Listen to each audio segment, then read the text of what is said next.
पुणे जिल्ह्यातील पुणे परिसरातील सर्व रामभक्त प्रेमींना एकत्र घेऊन हा सोहळा पुणे प्रांतामध्ये व्हावा, त्यातल्या त्यात तो आळंदीमध्ये व्हावा, संत कृपा प्रासादिक धर्मशाळेमध्ये व्हावा, ही भावना जशी परमेश्वर महाराज तसेच पुणे जिल्ह्यातील सर्व प्रेमींची भावना आणि पुणे जिल्ह्यातील या फेसबुक भक्त भावार्थ रामायणाचं आयोजन यांच्याद्वारा होतं, अशा आदरणीय रामभक्त प्रेमी श्रुतकीर्तीताई यांच्या या प्रयत्नातून हा सोहळा या ठिकाणी 7 दिवस संपन्न होत आहे.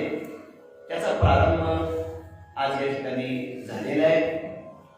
वारकरी संप्रदाय हाच आपला आत्मा समजून वारकरी संप्रदायातील साधना सतत करत राहणं याच्याकरता ज्यांनी जीवन समर्पित केलेलं आहे असे माझे आदरणीय हरिभक्तीपरायण कृष्णा महाराज आरगडे बापू हे या ठिकाणी वाचनाच्या सेवेकरिता उपस्थित आहेत आणि आपण सर्वच वारकरी वैष्णव प्रेमी मंडळी भागाभागातून आलेले समोर उपस्थित आहात.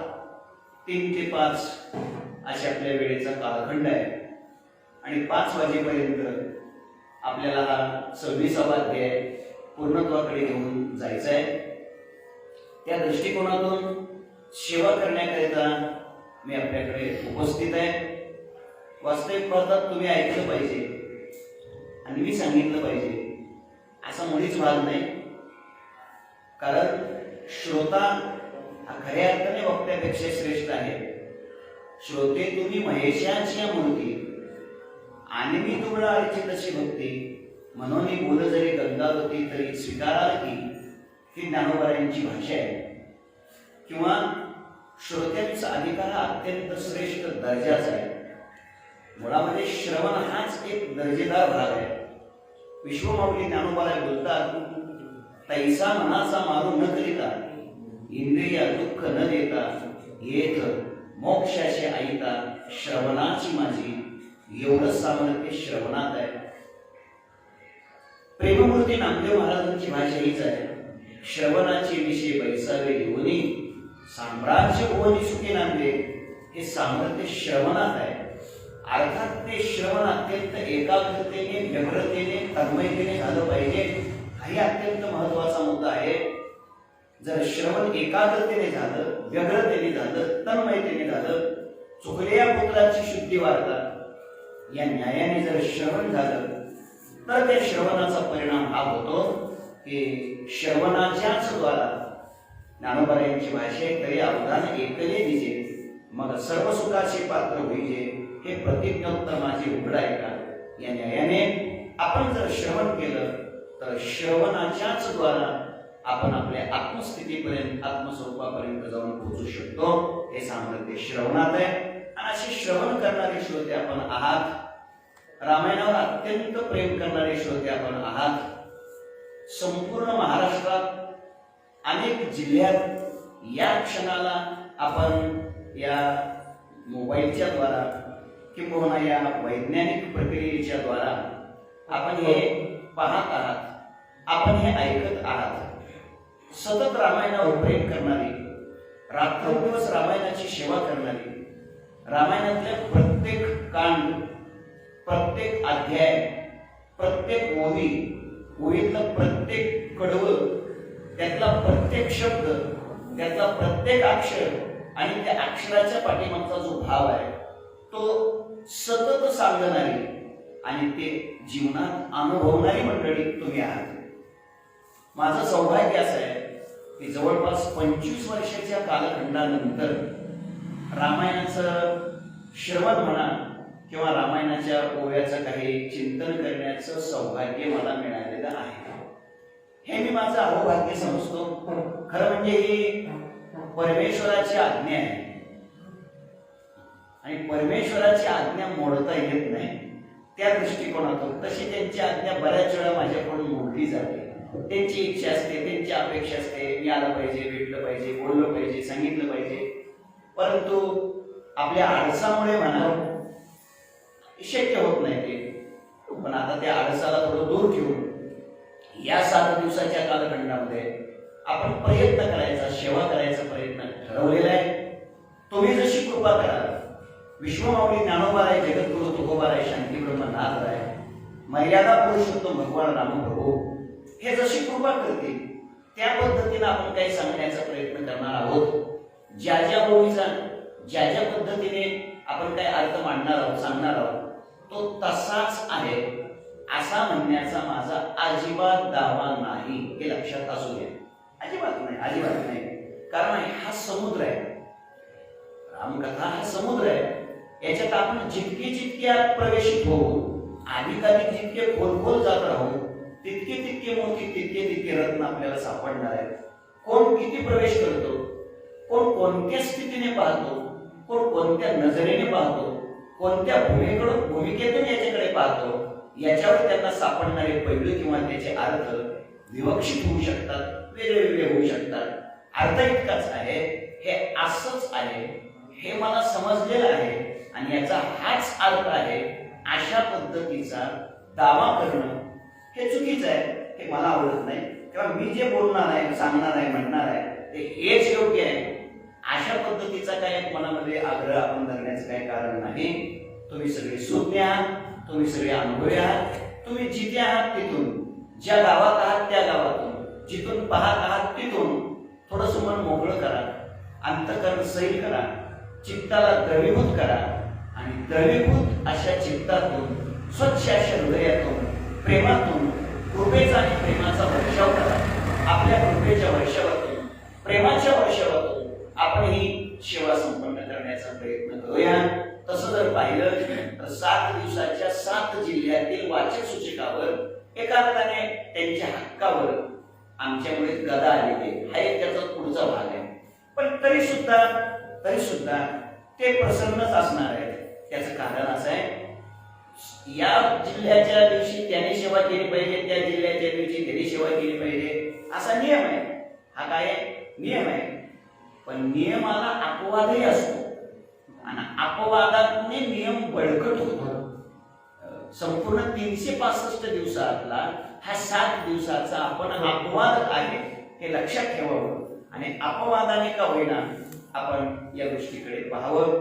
अशी मी आपल्या सर्वांच्या चरणधुळी अंतःकरणपूर्वक नतमस्तक होऊन वंदन करतो. सेवेला प्रारंभ करूया. काल जे आपण ऐकलंय, जे झालेलं आहे ते मी ऐकलेलं नाही, मला त्यातलं काही माहिती नाही. पण मूवीच्या माध्यमातून आज आपण बोलण्याचा प्रयत्न करणार आहोत. रामायणातील सुंदरकांडातील ब्रह्मपत्र वाचनाचा सोहळा, ब्रह्मपत्र सोहळा हा आपण या ठिकाणी घेत आहोत आणि त्यामध्ये 26व्या अध्यायापासून ते 33व्या अध्यायापर्यंत 8 अध्यायाचं ब्रह्मपत्र आहे. त्याची सुरुवात 26व्या अध्यायापासून आहे, आताच्या अध्यायापासून. भगवान रामप्रभूचं कार्य करण्याकरिता, आपल्या मालकाचं काम करण्याकरता, सेवा करण्याकरता, अर्थात सीतेची शुद्धी करण्याकरता, शोध करण्याकरता रामप्रभूचा हुकूम म्हणून, आदेश म्हणून, सेवा म्हणून मारुती लंकेमध्ये प्रवेशित होतात. मातोश्री सीतेचा शोध घेतला जातो आणि मातोश्री सीतेचा शोध घेऊन जेव्हा परतत असतात, तेव्हा परतत असताना मारुतीच्या मनामध्ये एक भावना निर्माण होते. आपण पंपासुरावरून निघाल्यानंतर जेव्हा आपण तिथून उड्डाण केलं, तिथून पुढे आल्यानंतर आपण एकटेच आणि पुढे आल्यानंतर आता आपण परत जातोय.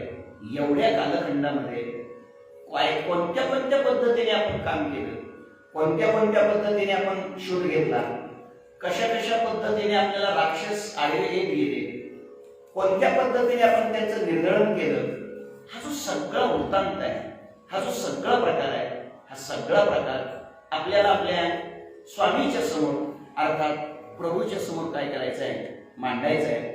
परंतु तो मांडत असताना आपण कसा मांडावा?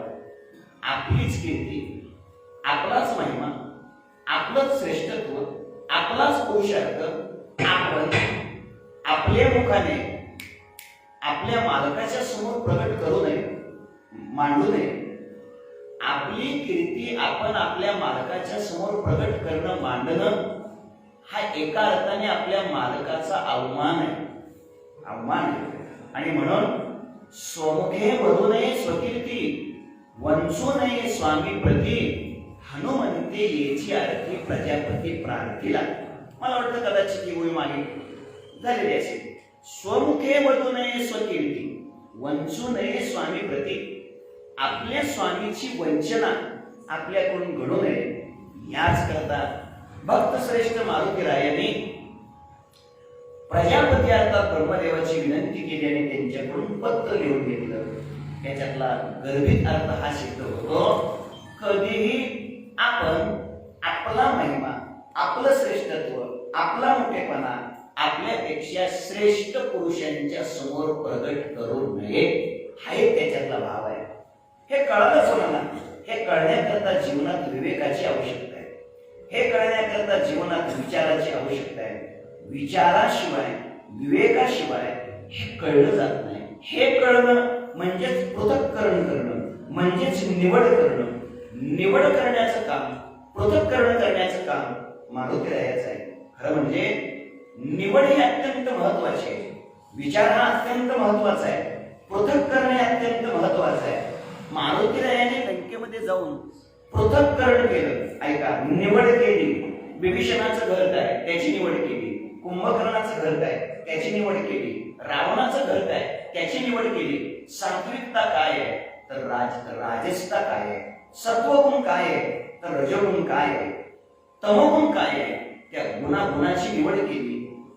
निवड केल्याशिवाय सत्य काय आहे, असत्य काय आहे, जड काय आहे, चेतन काय आहे, नित्य काय, अनित्य काय आहे, चांगलं काय आहे, वाईट काय आहे, खरं काय आहे, खोटं काय, याचं पृथक्करण करून असत्य, जड, मिथ्या, वाईट हे बाजूला काढून सत्य, नित्य, शुद्ध असलेलं जे आहे तेच ग्राह्य आहे, त्याचाच स्वीकार करायचा. हे निवडीचं काम भक्त श्रेष्ठ मारुतीरायांनी केलं. आणि तद्वारा केलेलं जे काम आहे हे आपल्या मुखानं आपण कधी मालकाच्या समोर मांडायचं नाही. का मांडायचं नाही? त्याचं कारण आहे, मांडलं तर अभिमान होण्याची शक्यता आहे. अभिमान होण्याची शक्यता आहे.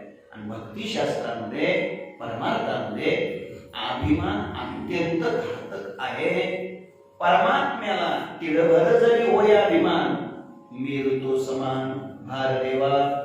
थोडाही अभिमान भक्ताला झाला तरी परमात्म्याला तो सहन होत नाही.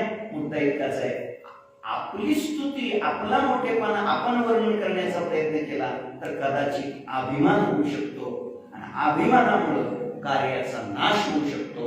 याकरिता तो अभिमान होऊ नये म्हणून, पण अभिमान होऊ नये म्हणून सांगायचं नाही, पण आपल्या मालकाला कळलंही पाहिजे नेमकं काय झालंय, तिथं कसं कसं घडलंय हे कळलंही पाहिजे. म्हणून दोन्हीचा मध्य साधन हेच विवेकाचं काम आहे. दोन्हीचा सांधा साधन हे विवेकाचं काम आहे. म्हणून मारुतीरायाने ब्रह्मदेवाकडे जाऊन पत्र लिहून घेतलं आणि ते पत्र घेऊन मारुतीराय येतात. आल्यानंतर जेव्हा रामप्रभूचं दर्शन होतंय, जेव्हा रामप्रभूची भेट होते, आणि मग तेव्हा रामप्रभूंनी मनामध्ये विचार केला की स्वतः मारुतीराय स्वतःची कीर्ती, स्वतःचा मोठेपणा, स्वतः काय केलं हे मारुतीराय सांगणार नाही. त्याकरता आपण त्यांना बोलतं केलं पाहिजे, त्यांना थोडंसं विचारलं पाहिजे. ते स्वतः तर सांगणार नाही. ऐकताय तुम्ही? मारुतीराय स्वतः सांगणार नाही याची जाणीव आम्हाला आहे. आणि स्वतः आपलं सांगायचं नसतं हे ज्ञान मारुतीराय. यालाच भक्त आणि भगवंत ही जोड म्हणा, यालाच गुरु आणि शिष्य अशी जोड म्हणा.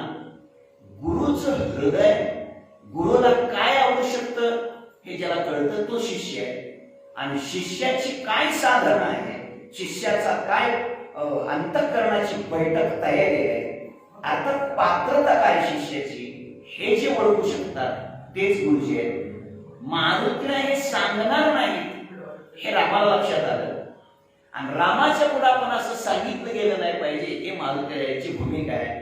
दोघांनी एकमेकाच्या अंतःकरणाला, हृदयाला जाणलं गेलेलं आहे, आणि म्हणूनच स्वतः रामप्रभू मारुतीरायाला प्रश्न विचारून थोडस बोलत करण्याचा प्रयत्न करणार आहे, बोलत करण्याचा प्रयत्न करतायत की जेणेकरून ते आपण काय केलं पाहिजे, जाणून घेतलं पाहिजे, असा रामप्रभूचा प्रयत्न आहे.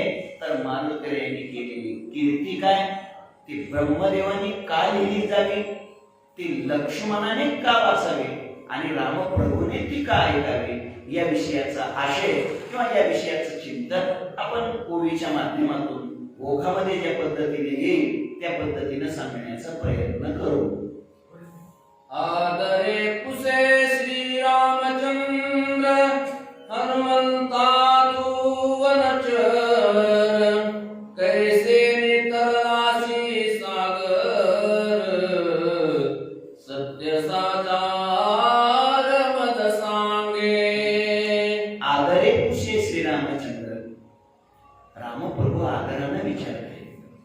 सांगावं कसं हे जसं शास्त्र आहे तसं विचारावं कसं हेही शास्त्र आहे. आदराने विचारलं पाहिजे. काय आहे मुळामध्ये विचारत असताना, प्रश्न विचारत असताना पहिली गोष्ट, ज्यांना प्रश्न विचारायचा आहे ते प्रसन्न आहेत का हे पाहिलं पाहिजे. ते प्रसन्न असले पाहिजे. ते प्रसन्न कशी होतील, ते प्रसन्न होण्याकरता त्यांची सेवा केली पाहिजे. काय केली पाहिजे, सेवा केली पाहिजे. सेवा करून त्यांना प्रसन्न करावं. त्यांची प्रसन्नता पाहून त्या प्रसन्नतेमध्ये हळुवारपणे त्यांना, लहान कमी आवाजात हळुवारपणे त्यांना आपण काय केलं पाहिजे, प्रश्न विचारला पाहिजे, आणि मग त्यांच्याकडून त्या प्रश्नाचं काय मिळू शकतं, आपल्याला उत्तर मिळू शकतं. किती ज्ञानोबा गोड बोलतात. ज्ञानोबा काय सांगतात, अगोदर श्री गुरुची सेवा करा. तद्विधी प्रणिपातेन परिप्रश्नेन सेवया. खरं म्हणजे हा क्रम श्रीमद भगवत गीतेचा आहे. काय ज्ञानोबांनी कमाल केली कोणसतो, ज्ञानोबांनी हा क्रम थोडा बदलला. तद्विधी प्रणिपातेन, नमस्कार करा, अगोदर नमस्कार करावा, नंतर परिप्रश्नेन, नंतर प्रश्न विचारा, आणि सेवया, सेवा करा. ज्ञानोबांनी क्रम कसा बदलला बघा. ज्ञानोबांनी म्हणतात असं नाही करायचं. अगोदर प्रणिपातेन म्हणजे नमस्कार करा, नंतर सेवया, नंतर सेवा करा, आणि मग प्रसन्न झालेले असतील तर प्रसन्नता पाहून मग परिप्रश्नेन.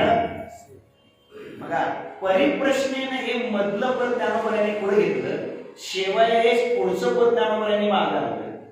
उभे ना त्याच्याकडे सांगा, ज्ञानोबा सांगतात, तन मनोजीवे चरणाशी लागावे, अगरवता करावे दास्य सकट. बघा, तनो मनोजीवे चरणाशी लागावे हे झालं प्रणिपातेन, बरोबर.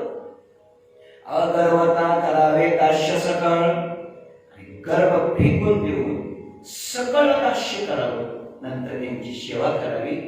मग अपेक्षित जे आपुले ते सांगतील कुशिले, अंतःकरण बोधले संकल्पा नये. क्रम कसा लावला ज्ञानोबांनी. अगोदर नमस्कार करा, शरण जा, शरण गेल्यानंतर सकळ दास्य करा, सगळी सेवा करा. ही सेवा सामान्य मी कशी करू, ही मोठी सेवाच मी करणार असं नाही. अगरवता करावे दास्य सकळ, आणि हे झाल्यानंतर मग अपेक्षित जे आपुले तेही सांगतील कुशिले, जेणे अंतःकरण बोधले संकल्पा नये. या तिन्हीमध्ये इथं महत्वाचा मुद्दा कोणता आहे की आदरे कुशी श्री रामचंद्र. जरी आपण देव असलो, जरी आपण जगनियंता असलो, विश्वाचा मालक असलो, तरी म्हणून काय झालं, सांगणारे मारुती आहेत, आणि वक्त्याला आल्हाद निर्माण झाला पाहिजे याकरता श्रोत्याने आदराने पुसलं पाहिजे. गंमत अशी की ते आदराने विचारावं.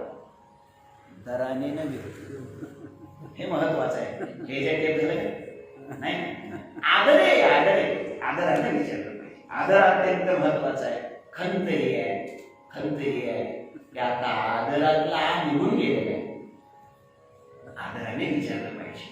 मला आनंद वाटतो या फेसबुक रामायणाचा. हे सगळं आदर चालू आहे.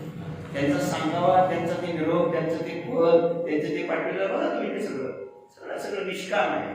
आदर आहे. मुद्दा इतकाच आहे. आदरे कुशी श्रीरामचंद्र. रामप्रभूंनी आदरानं आल्हादानं विचारतायत की बाबा तू तर वनचर आहेस, पाणी खाणारा वनचर आहे, वनामध्ये फिरणार आहेस, वनातला पालापाचोळा भक्षण करणार आहेस. आणि असं असताना कैशेनी तरलाशी सागर. सत्यसाक्षात मला सांगे एवढा मोठा समुद्र आहे, किती भयानक समुद्र आहे. एवढा मोठा समुद्र, इतका विस्तीर्ण समुद्र, अथांग जलाशय, कसं काय तरलास तू? हे कसं शक्य आहे? तू तर वनचर आहेस आणि एवढा सागर तू तरलास कसा? पाला खाणार आहेस, पाचोळा खाणार आहेस, फळं खाणार आहे. आता तुझा आहाराचा विचार केला, तुझ्या शक्तीचा विचार केला, तुझ्या सामर्थ्याचा विचार केला तर अत्यंत नगण्य आहे. असं असताना बलाढ्य असलेला, विस्तीर्ण असलेला, महाभयानक असलेला हा सागर कसे काय तुम्ही तरले? हा प्रश्न रामप्रभू मारुतीरायांना विचारत आहेत. ऐकोनी श्रीरामाचे वचन, हनुमान घाली लोटांगण. श्रीराम प्रताप महिमान, समुद्र तरण वानरा. रामप्रभूची व्याख्या केल्यानंतर मारुतीरायांनी लोटांगणच घातलं. आणि प्रभू काय प्रश्न विचारताय?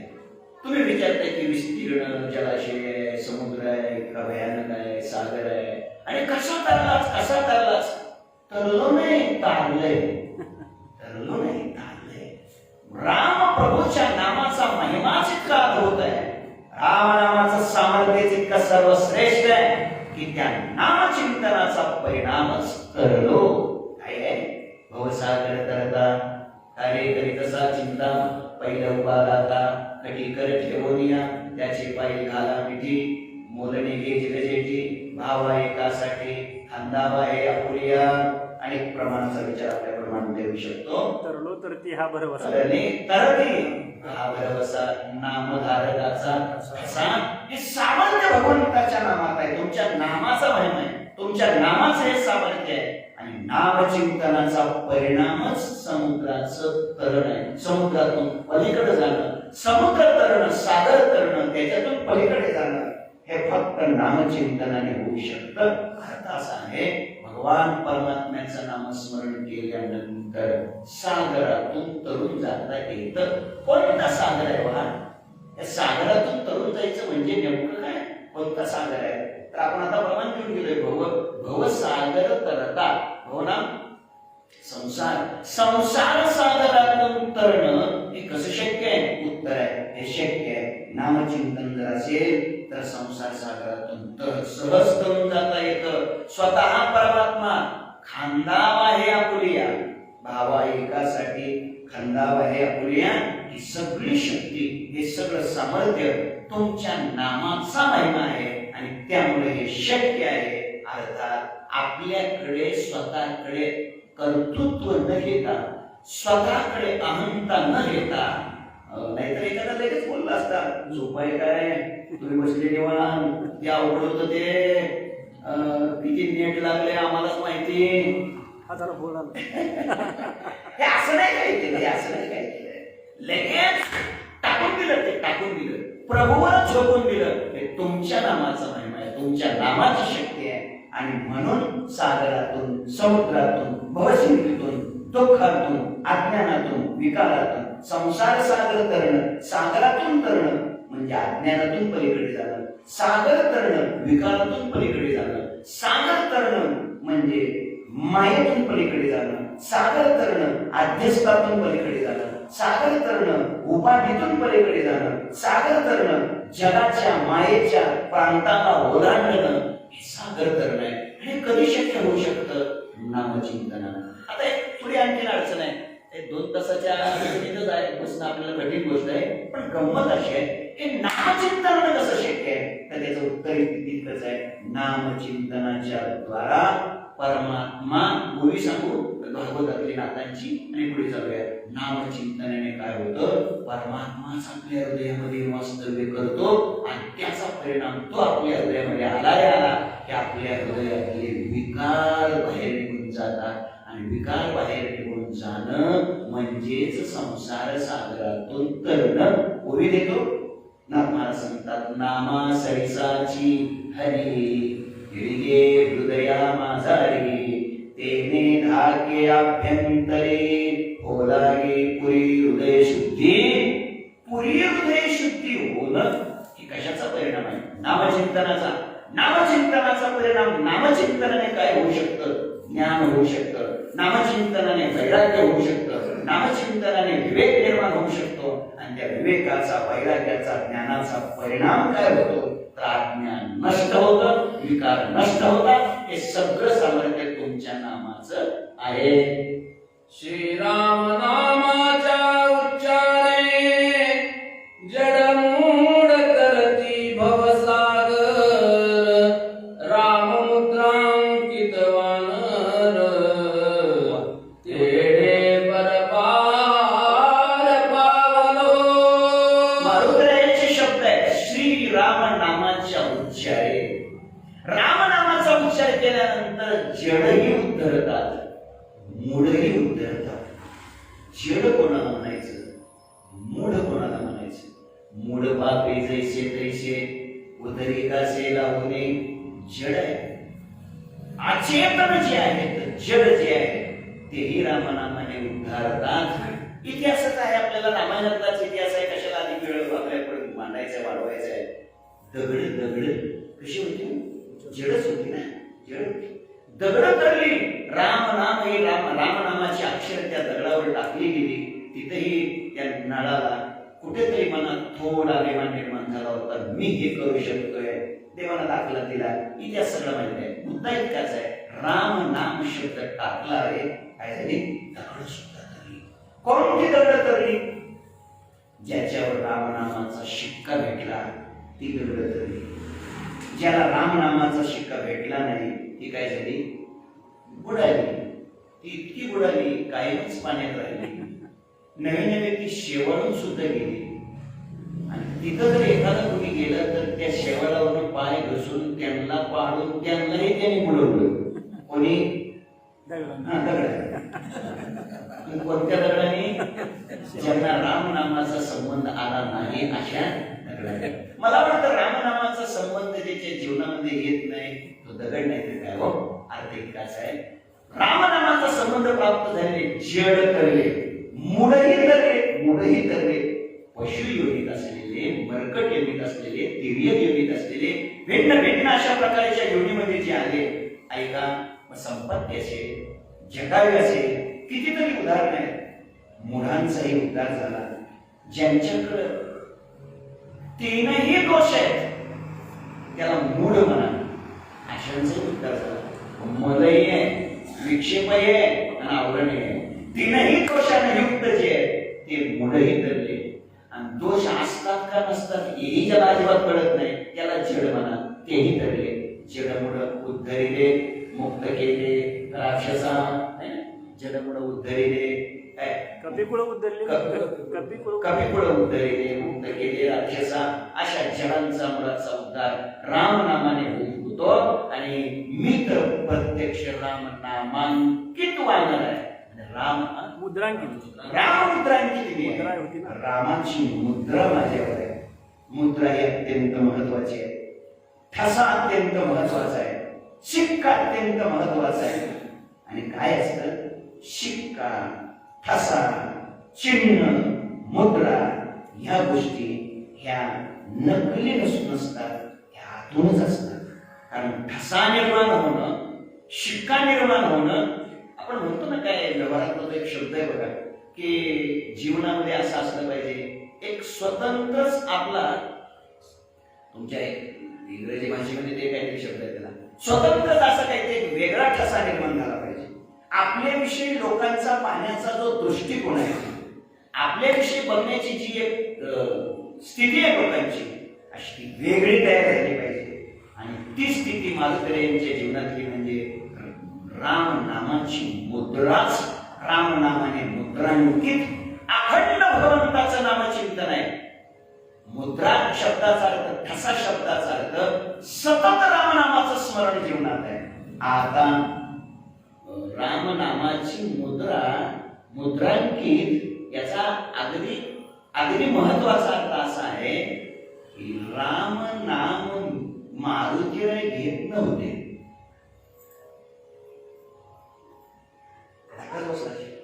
रामनामाचं स्मरण मारुतीने करत नव्हते. भगवंताच्या रामनामाला मारुतीने पकडलेले नव्हतं. झालं काय? हे झालं रामनामानेच मारुतीला असं पकडलं होतं, इतकं घट्ट पकडलं होतं. आता सोडण्याचा प्रयत्नही केला तरी ते नाम काय तिथून बाजूला जाऊ शकत नव्हतं. ऐका, आपण रामनाम घेतो, रामनामाची मुद्रा आपल्या जीवनामध्ये निर्माण होत नाही, ठसा होत नाही. त्याचं कारण आहे आपण अलीकडे जाऊ. एक दिवस जीवनामध्ये असा आला पाहिजे की त्या रामनामानेच आपल्याला स्वीकारलं पाहिजे. रामनाम आपल्यापासून बाजूला जाऊच नाही. ऐका, त्या नामालाच असं वाटलं पाहिजे हे ठिकाण, हे हृदय, हे घर मला माझ्या वास्तव्याकरता खूप चांगलं आहे असं नामाला वाटावं. आणि असं हृदय मारुतीला याचं असल्यामुळं ते म्हणतात की रामनाम मुद्रांकित असल्यामुळे त्याच्यातून सहज त्या सागरातून तरलो रामनामाचा महिमा स्पष्ट करतात. रामनामाचा कडकडाट भवसमुद्री पायवाट, पायरी करुणी वैकुंठ होती प्रविष्ट परब्रह्मी. रामनामाचा कडकडाट त्याचा परिणाम आहे भवसमुद्री पायवाट. रामनामाच्या कडकडाटाने, अखंड अट्टहासाने, कडकडाट शब्दाचा अट्टहास, किंवा माझ्या विठोबाचे नाम अट्टहास्य उच्चारा, किंवा रामकृष्ण नामे टाहो फोडे, कडकडाट शब्दाचा अर्थ आहे टाहो. अखंड रामनाम स्मरण, अखंड रामनाम स्मरणाचा परिणाम भवसमुद्री पायवाट. सहज भवसमुद्रातून, मला वाटतं शब्द भवसमुद्रच आहे ना, भवसमुद्र हा शब्द महत्वाचा आहे, हे लक्षात ठेवा.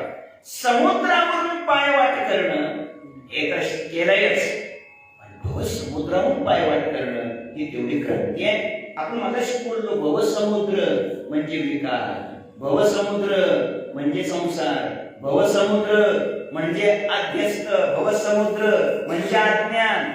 अज्ञानातून, विकारातून सहज पलीकडे जाता येऊ शकतं. एवढं सामर्थ्य भगवंताच्या कशात आहे? नामामध्ये. आणि मग पलीकडे जात असताना पायवाट, पायरी केली. पायरी कशाची पायरी केली?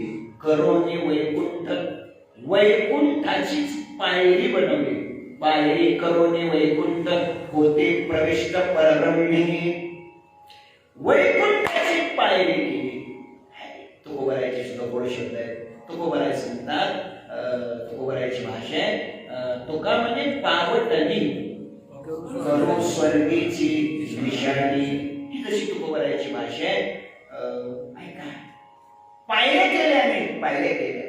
कशाच्या पायऱ्या केल्या? तुका म्हणे पावटणी, करू स्वर्गीची निशाणी. स्वर्गालाही ओलांडून आम्ही पलीकडे जाऊ शकतो, स्वर्गही आम्ही आमच्या पायऱ्याखाली घेऊ शकतो. अजून ऐका, इथं वैकुंठाला पायरी केली. वैकुंठाला, ही वैकुंठाला पायरी करणं याचा अर्थ, एक अर्थ तर सहजच आपल्या डोळ्यापुढे येऊ शकतो, काय आम्ही सहज वैकुंठात पोहोचलो. पण गंमत बघितली, नीट बघा. करुणी पायरी वैकुंठ होती प्रविष्ट परब्रह्मी, म्हणजे परब्रह्म स्वरूपाचा हे ध्येय सांगितलंय, हे साध्य सांगितलंय. आणि त्या साध्यापर्यंत पोहोचण्याकरता रामनामाच्या द्वारे आणि पायरी कशाची केली? वैकुंठाची. म्हणजे वैकुंठ हे खाली आहे, वैकुंठ हे अलीकडे आहे. अजून सोपं, वैकुंठ तुडवत आम्ही पलीकडे. म्हणजे काय? हे वैकुंठाला तुडवत परब्रह्म स्वरूपाच्या ठिकाणी जायचं, याचा गर्भित अर्थ काय, याचा भाव काय? तर याचा भाव असा आहे, वैकुंठ हा भोग आहे.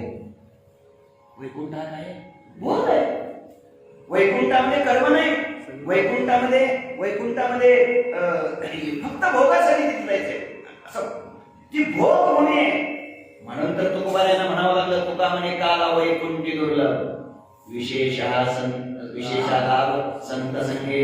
नामदेव महाराजांना हेच म्हणावं लागलं. नामदेव महाराज म्हणतात, वैकुंठाची आम्हा नको धाडू हरी, वासरे पंढरी सर्व काळ वैकुंठ पोपट चुनाट झोपडी, नको आळाडी घालू देते वैकुंठी जाऊनी, काय बा करावे उगेच वैसावे मौनी रूप. नामा म्हणे वैकुंठी जाऊनी काय बा काय तिथं करायचं, उगेच वैसावे मौनी रूप. तिथं काहीच नाही, ती फक्त भोगभूमी आहे. भूमीतली गंमत अशी आहे, करोनी वैकुंठ, पायरी करोनी वैकुंठ म्हणजे आम्ही भोगाला पायरी बनवलं. अर्थात आम्ही भोगावर पाय दिला, भोगाला लाथ मारली, भोगावर पाय दिला आणि भोगाला तुडवल्याशिवाय परब्रह्म स्थितीपर्यंत पोहोचता येत नाही. ज्ञानोबारायांची वेळ बघा. ज्ञानोबाराय सांगतात, त्या आत्मस्वरूपापर्यंत, त्या स्वरूप स्थितीपर्यंत जाण्याकरिता किंवा श्री गुरुची पूजा करण्याकरिता ज्ञानोबाराय सुद्धा सांगतात, माझी तन आणि प्राण या दोन्ही पाववा देऊ श्री चरण, करू भोग मोक्ष निंबरोन पाया दया. माझी तन आणि प्राण या दोन्ही पाववा देऊ श्री चरण. श्री गुरूंच्या पायामध्ये त्या दोन वाहनं घालायच्या. कोणत्या? एका पायामध्ये माझी तनु आणि दुसऱ्या पायामध्ये प्राण. पुढे काय करायचंय? करू भोग मोक्ष निंब लोण पाया दया. श्री गुरूंना, संतांना, भगवंताला निंबलोण करायचे, ओवाळायचे. कशाने ओवाळायचे? एक भोगाचं निंबलोण आहे, दोन्ही जागेत सगळे. दुसरं मोक्षाचं निंबलोण आहे. मला वाटते भोगाचं निंबलोण काही अंशी पटू शकतं. मोक्षाचं कसं कसं पटायचं? भोगाला ओवाळून टाकू आम्ही, भोगाच्या पलीकडे जाऊ, पण त्या शुद्ध आत्मस्थितीपर्यंत पोहोचणं याकरता मोक्षालाही ओलांडायचंय. करू भोग मोक्ष निंबलोण पाया दया. मोक्ष स्वरूपात काय आहे? मोक्ष हा श्रव्य भाग आहे, मोक्ष हा सिद्ध भाग आहे आणि भक्ती हा श्रव्य भाग आहे. पुढे कधीतरी अजून त्याचा विस्तार करू. मुद्दा इतकाच आहे. म्हणून भोगाला, वैकुंठाला पायरी केली म्हणजे आम्ही भोगाला तुडवलं, भोगावर लाथ मारली. अजून ओवी आठवली ज्ञानोबाराय सांगतात, जयाची आवडी केली मजशी कुळवाडी, भोग मोक्ष बापुडी त्याची कुळे. तसा भोग बापुड आहे, रंग आहे, सामान्य आहे, क्षुद्र आहे. तसा मोक्ष सुद्धा सामान्य आहे, क्षुद्र आहे. हे ज्ञानोबारायांनीच म्हणायचं, हे देण्यात असू दे, हे तुकोबारायांनीच म्हणायचं. हे महत्वाचं आहे. मुद्दा आपला इतकाच आहे, वैकुंठाची पायरी केली म्हणजे भोगावर पाय दिला. थोडक्यात काय? भोगी जीवन आत्मस्थितीपर्यंत पोहोचू शकत नाही, भोगाला ओलांडलं पाहिजे. मी म्हणतो कमीत कमी आता 7 दिवस आपण झोपीला तरी ओलांडलं पाहिजे. झोपीला ओलांडल्याशिवाय शक्यच नाही. हे लक्षात ठेवा. आता पहाटे 3ला उठायचंय, 1 वाजेपर्यंत आपलं सगळं आटोपणार आहे, पुन्हा 3ला रामकथेला यायचंय. परमेश्वर महाराजांनी मला जागं केलं. माझा मुद्दा इतकाच आहे, आम्ही वैकुंठाची पायरी केली आणि पलीकडे परब्रह्म स्वरूपामध्ये आम्ही प्रविष्ट झालो, पोहोचलो. हा भाव भगवान रामप्रभूच्या समोर रामनामाचं आगळाने वेगळं महत्व मारुतीने स्वानुभवाने प्रकट करतात. बोला. जे राम नामांकित नर, त्याते बुडवू न शके सागर. श्रीराम मुद्रांकित वानर, परपार पावलो. रामनामांकित जे नर आहेत, रामनामाचा ठसा रामनामाला अंकित काय असतं? अंकित शब्द सगळं आलंय. आपण अंकित आहोत, पण राम नामाच्या अंकित नाहीत ही अडचण आहे. आपण विषयाच्या अंकित आहोत, विकाराच्या अंकित आहोत, मायेच्या अंकित आहोत, अविद्येच्या अंकित आहोत, निद्रेच्या अंकित आहोत. आणि मग ज्ञानोबाची भाषा आहे, जो रसनेंद्रियाचा अंकिला तो निद्रेशी जिवे विकिला, तो नाहीच येत म्हणितला अधिकारिया. ज्ञानोबाची भाषा इथं अंकित म्हणजे स्वाधीन असणं, ताब्यात असणं, पण कशाच्या? रामनामाच्या. आणि रामनामाच्या अंकित जे ताब्यात जे नर आहेत, पुढे सांगू का, रामनामाच्या अंकित असतात तेच नर असतात, बाकीचे नर नसतातच. अर्थ इतकाच आहे, विकारावर ज्यानं विजय मिळवलाय त्या वृत्तीला नर म्हणा, आणि अंतःकरण विकार रहित वृत्ती तिला नारी म्हणा. म्हणून रामनामांकित जे नर आहेत ते सहज समुद्रातून पलीकडे जाऊ शकतात. मी तर रामनामांकित श्रीराम मुद्रेचं युक्त असलेला मी वानर आहे, आणि म्हणूनच परपार पावलो. आणि म्हणून रामनामाची मुद्रा असल्यामुळे, सतत रामनाम घेत असल्यामुळे, राम नाम माझ्यातून बाहेर जातच नसल्यामुळे परपार पावलो, पलीकडच्या पहिलं तीराला मी सहजच पोचलो. पहिलं तीर, आईलं तीर, पहिलं काय, आईलं काय आहे, पलीकडचं काय आहे, अलीकडचं काय आहे. आपण सगळे अलीकडे जाऊ, अलीकडे जाऊ. कधीतरी पहिलं जाण्याचा प्रयत्न केला, बरोबर पलीकडे पोहोचलो. कशाच्या पलीकडे पोहोचायचे? विकाराच्या पलीकडे पोहोचायचे, विषयाच्या पलीकडे पोहोचायचे, दुर्गुणाच्या पलीकडे पोहोचायचे, ऐका मायेच्या पलीकडे पोहोचायचे. हे मायेच्या प्रांतातच राहतोय आपण. मायेच्या प्रांतातून पलीकडे जाण्याकरता शस्त्र जर काय असेल, हत्यार जर कोणतं असेल, तर ते रामनामाचंच पाहिजे. महाराज सांगतात आम्ही पलीकडे गेलो. पलीकडचं संतांना दिसतं, पलीकडचं संतांना दिसतं. ज्ञानोबा सुद्धा म्हणतात पहिलं तो एक कोकत आहे, पलीकडे. किंवा ज्ञानोबा अजून बोलतात पहिलं मेरूची अशी करी. पहिलं म्हणजे पलीकडे आहे. इथं पलीकडे शब्दाचा अर्थ दोषाच्या, विकाराच्या, दुर्गुणाच्या, विषयाच्या पलीकडच्या पार जो आहे तिथं आम्ही जाऊन पोहोचलो. आणि सगळी शक्ती रामनामाची आहे. श्रीरामे मुद्रा दिसली हाती, तेव्हाची मजला विजय वृत्ती. श्रीराम मुद्रेची ख्याती, श्रुती बोलती पुराणे. माधुराय बोलतायत, प्रभू पलीकडे मी कसं गेलो? मित्र वंचर आहे, मित्र वाहणार आहे, मी कसं काय पलीकडे गेलो असं काय म्हणणार तुम्ही? अहो जेव्हा तुम्ही मला श्रीराम मुद्रा अर्थात तुमची अंगठी तुम्हाला जेव्हा दिली ना, तेव्हाच मी पलीकडे गेलो, तेव्हाच माझा विजय झालेला आहे. कारण राम नामाची ख्याती काय आहे ही वेद, शास्त्र, श्रुती याच्यामध्ये वर्णन केलेले आहे.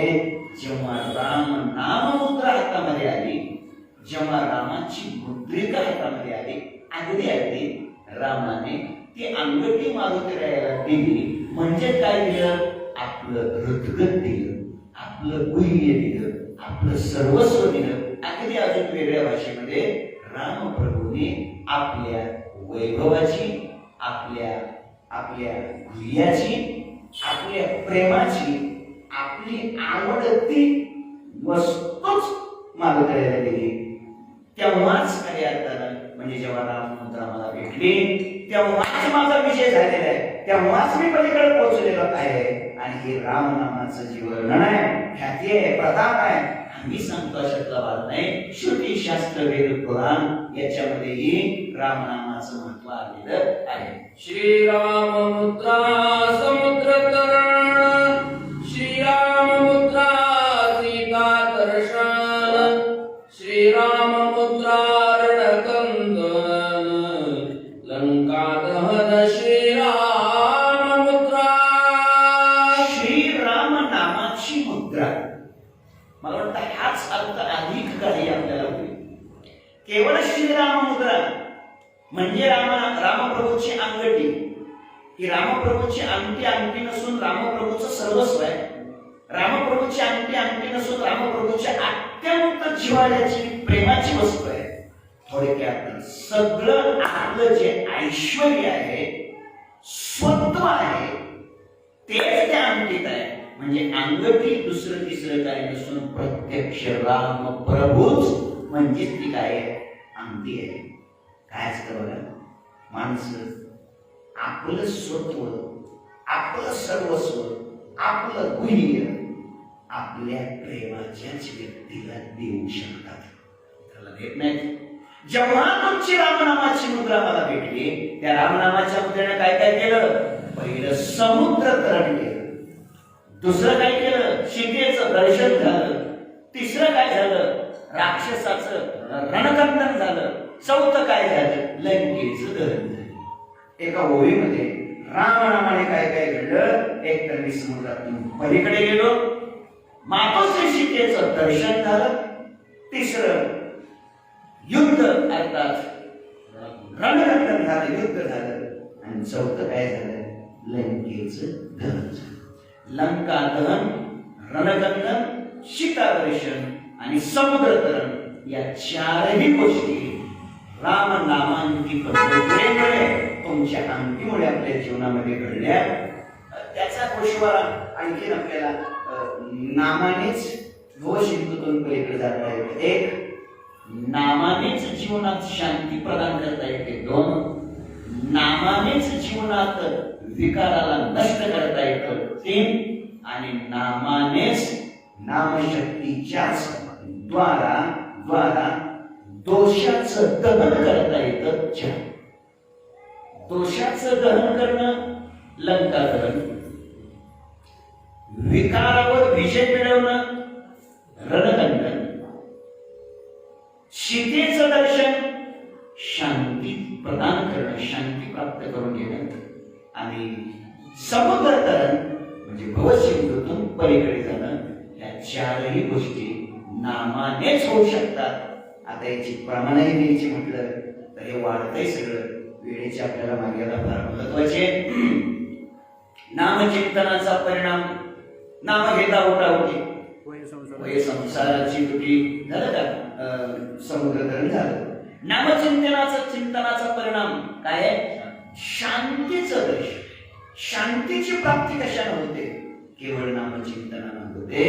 करावे कीर्तन, मुखे गावे हरीचे गुण, मग काही नो हे बाधा, कामदुर्जनाची क्रोधा, शांती खरगाटी, काळाची देना गविती. सगळा प्रकार कशाने होऊ शकतो? नामचिंतन. पुढे काय आहे ते पुन्हा रणकंदन. आताच म्हटलं ना आपण, प्रमाण आलंच की आता की मग काही नवे बाधा, काम दुर्जनाची क्रोधा. काम आणि क्रोधाची बाधा नामचिंतनानं होऊ शकत नाही. म्हणजे रणकंदन केलं. आणि शेवटचं काय आहे? लंका दहन केलं, दोषाचं दहन केलं. दोषासाठी हे मानवी ही शक्ती नामचिंतनानं जीवनामध्ये आली.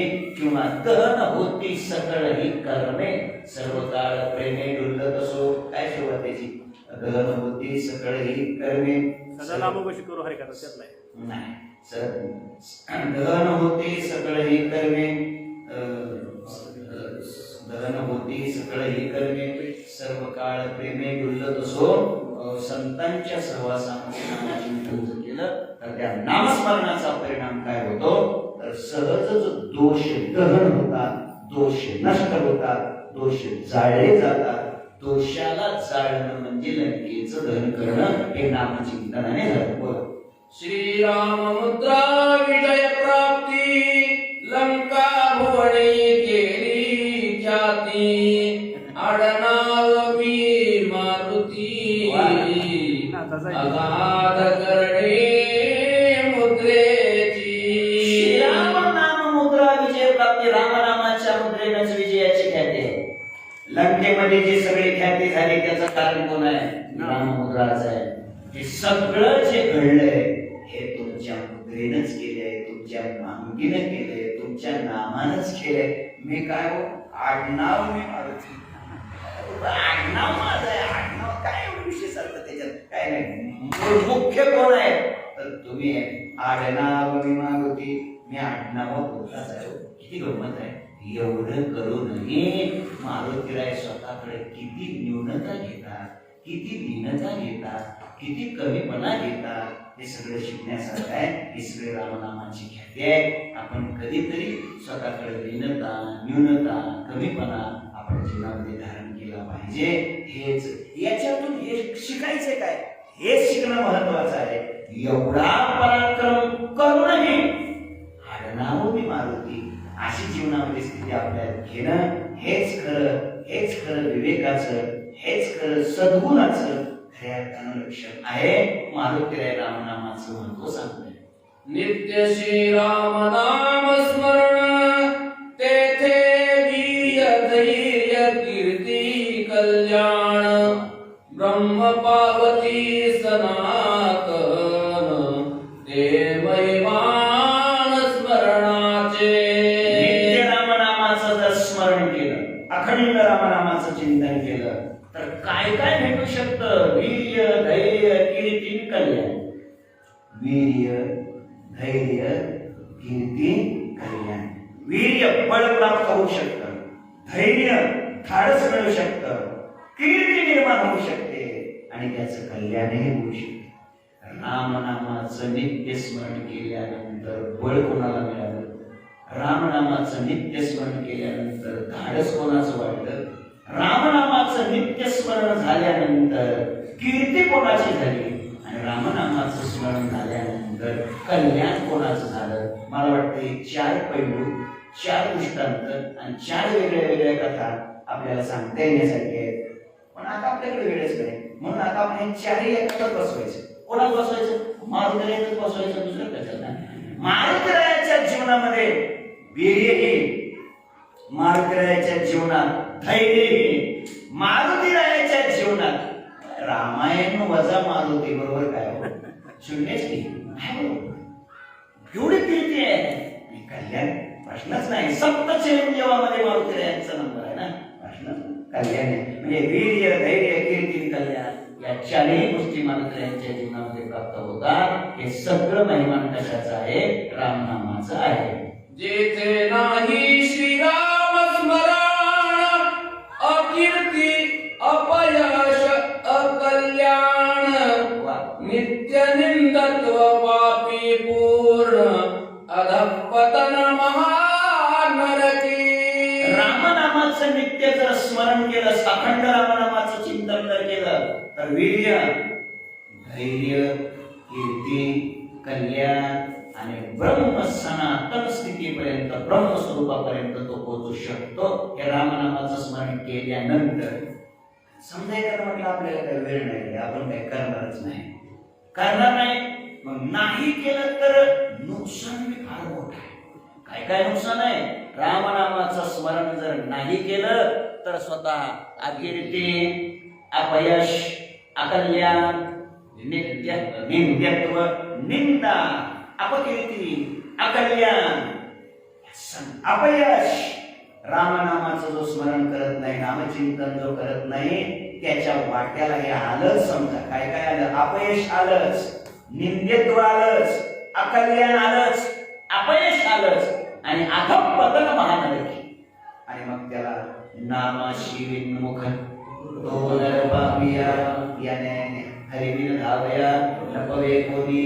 नामचिंतन नाही केलं की मग त्याला नरक. नामस्मरण न करणं हाच नरक आहे, हाच नरक आहे. अशा रीतीने नामस्मरण केलं तर काय भेटतं याचं वरच्या ओळीत सांगितलं. रामनामाचं स्मरण नाही केलं तर काय मिळतं याचंही खालच्या ओळीमध्ये सांगितलं.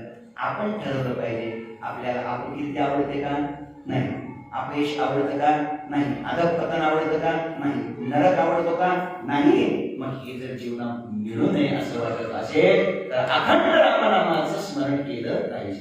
यालागी साक्षेपे आपण, समूळ सांडावे विस्मरण, नित्य करिता श्रीराम स्मरण, कीर्ती कल्याण निज विजयी.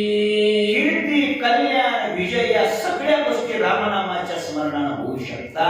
याकरता साक्षेपे म्हणजे आपण काळजीपूर्वक विचारपूर्वक लक्ष देऊन काय केलं पाहिजे? समूळ सांडावे विस्मरण. विस्मरण टाळलं पाहिजे. विस्मरण काय केलं पाहिजे? टाळलं पाहिजे. म्हणजे आपण जे विसरून चाललोय ते विसरणं बंद केलं पाहिजे. काय विसरतोय? ऐका, जीवनामध्ये माणसाने दोन गोष्टी कधीच विसरू नये. दोन गोष्टी कधीच विसरू नये. संपूर्ण जग विसरलं तरी चालेल आणि दोन गोष्टी कधीच विसरू नये. जरा ऐका, संपूर्ण जग विसरलं तरी चालेल असं व्याख्यान केले आम्ही. लोक जग कधी विसरतच नाही. जग कधी विसरतच नाही. जग विसरलं तरी चालेल पण दोन गोष्टी विसरायच्या नाही. कोणत्या? त्यातली पहिली गोष्ट आहे मरण आणि दुसरी गोष्ट आहे नामस्मरण. काय? नाम जर सुटलं तर त्यातलं स्मरणच राहिलं. मरण हे कधी विसरू नये आणि नामस्मरण हे कधी विसरू नये. संपूर्ण जग विसरलं तरी चालेल, या दोन गोष्टी कधीच विसरू नये. आणि ओघाताल म्हणून सांगेल, दोन गोष्टी माणसानं कधीच आठवणीत ठेवू नये. कधीच दोन गोष्टी कधीच आठवणीत ठेवू नये. कोणत्या? दुसऱ्याने दिलेला आपल्याला त्रास म्हणजे परपीडा कधीच आठवणीत ठेवू नये. अजून एक आठवणीत ठेवू नये, परोपकार. आपण लोकांना दिलेली मदत, अन्नदान, देणगी, दानधर्म म्हणजे थोडक्यात काय? परोपकार आणि परपीडा या दोन गोष्टी कधीच आठवणीत ठेवू नये. मला वाटतं जे कधीच आठवणीत ठेवायचं नसतं ते आम्ही कधीच विसरत नाही. मला जेवणाची 21 रुपये देणगी दिल्यानंतर 42 वेळा माणसं करायला असं झालं नाही पाहिजे. याच्यातून पलीकडे जायचं. थोडक्यात साक्षेपे विचारपूर्वक काळजीपूर्वक एकाग्रतेने सावधानतेनं तुम्ही विस्मरण टाळा. प्रभूचं विस्मरण टाळा. प्रभूचं सतत सतत स्मरण डोळ्यासमोर राहू द्या. इतकं रामनामाचं मूल्य महत्व मारुतीराय सांगतात. श्रीराम मुद्रा निज प्राप्ती म्हणती हनुमंताची जाती. जे जे केले लंके प्रती ते ते कीर्ती मुद्रेची. रामनामाच्या मुद्रेनेच निज प्राप्तीचे देगे. आत्मस्वरूपाची प्राप्ती, मातोश्री सीतेची प्राप्ती. लंकेमध्ये जे जे केलेलं आहे ते सगळं या रामनामाच्या मुद्रेची ख्याती आहे. हनुमंताचं याच्यात काहीही नाही. हा निर्वाळा मारुतीराय देतात. हनुमंताची निजस्थिती स्वमुखे न सांगे निज कीर्ती. करोणी मुद्रिकेची स्तुती सांगितली ख्याती श्रीरामा. हनुमंताची निजस्थिती अशी आहे, धारणा अशी आहे, वृत्ती अशी आहे, ती अंतर्मुख झालेली आहे. वृत्ती अशी आहे, स्वरूपाकार झालेली आहे. वृत्ती अशी आहे, स्तुतीच्या निंदेच्या पलीकडे गेलेली आहे. आणि म्हणून मारुतीराय स्वतःची कीर्ती नाही सांगत. मारुतीराय सांगतात या सगळा पराक्रम, सगळा महिमा, सगळी कीर्ती ही रामनामाची आहे. या रामनामांकित मुद्रेची आहे. घडलं कशामुळं? मी रामनामांकित असल्यामुळं, रामनाम मुद्रांकित असल्यामुळं. एक आणि दुसरं घडलं कशामुळं? रामनामाची मुद्राच माझ्याजवळ असल्यामुळं. एक तर रामनामाच्या मुद्रेचा ठसाही माझ्या वृत्तीत आहे, हृदयात आहे. आणि दुसरी गोष्ट, प्रत्यक्ष रामनामाची मुद्रा माझ्याजवळ आहे. म्हणून हे घडलं. असा नामाचा आणि नाममुद्रेचा महिमा सांगतात. हनुमंताचे मनोगत अंतरयामी जाणे रघुनाथ. हृदयी धरिला आनंदयुक्त स्वामी सद्भक्त आल्हादी.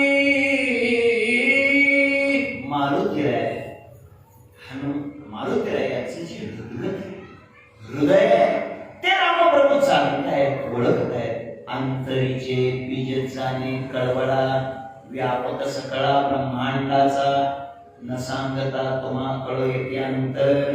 या न्यायाने अंतरंग ओळखणारा प्रभू आहे हो. अंतरीची घेतो गोडी पाहे जोडी भावाची. परमात्म्याने हृदय ओळखलंय. रामप्रभूला सद्गत होऊन प्रेमयुक्त अंतःकरणाने रामप्रभूने मारुतीला आलिंगन दिले. अत्यंत आल्हाद निर्माण झालेला आहे. हनुमंताची युद्ध ख्याती ऐकावया वानरे तळमळती. हे जाणोनीशी रघुपती उसे पुढती हनुमंता. प्रत्यक्ष मारुतीने जे कार्य केलं, जे युद्ध केलं, युद्धातल्या अनेक प्रकारच्या युक्त्या प्रयुक्त्या वापरल्या गेल्या.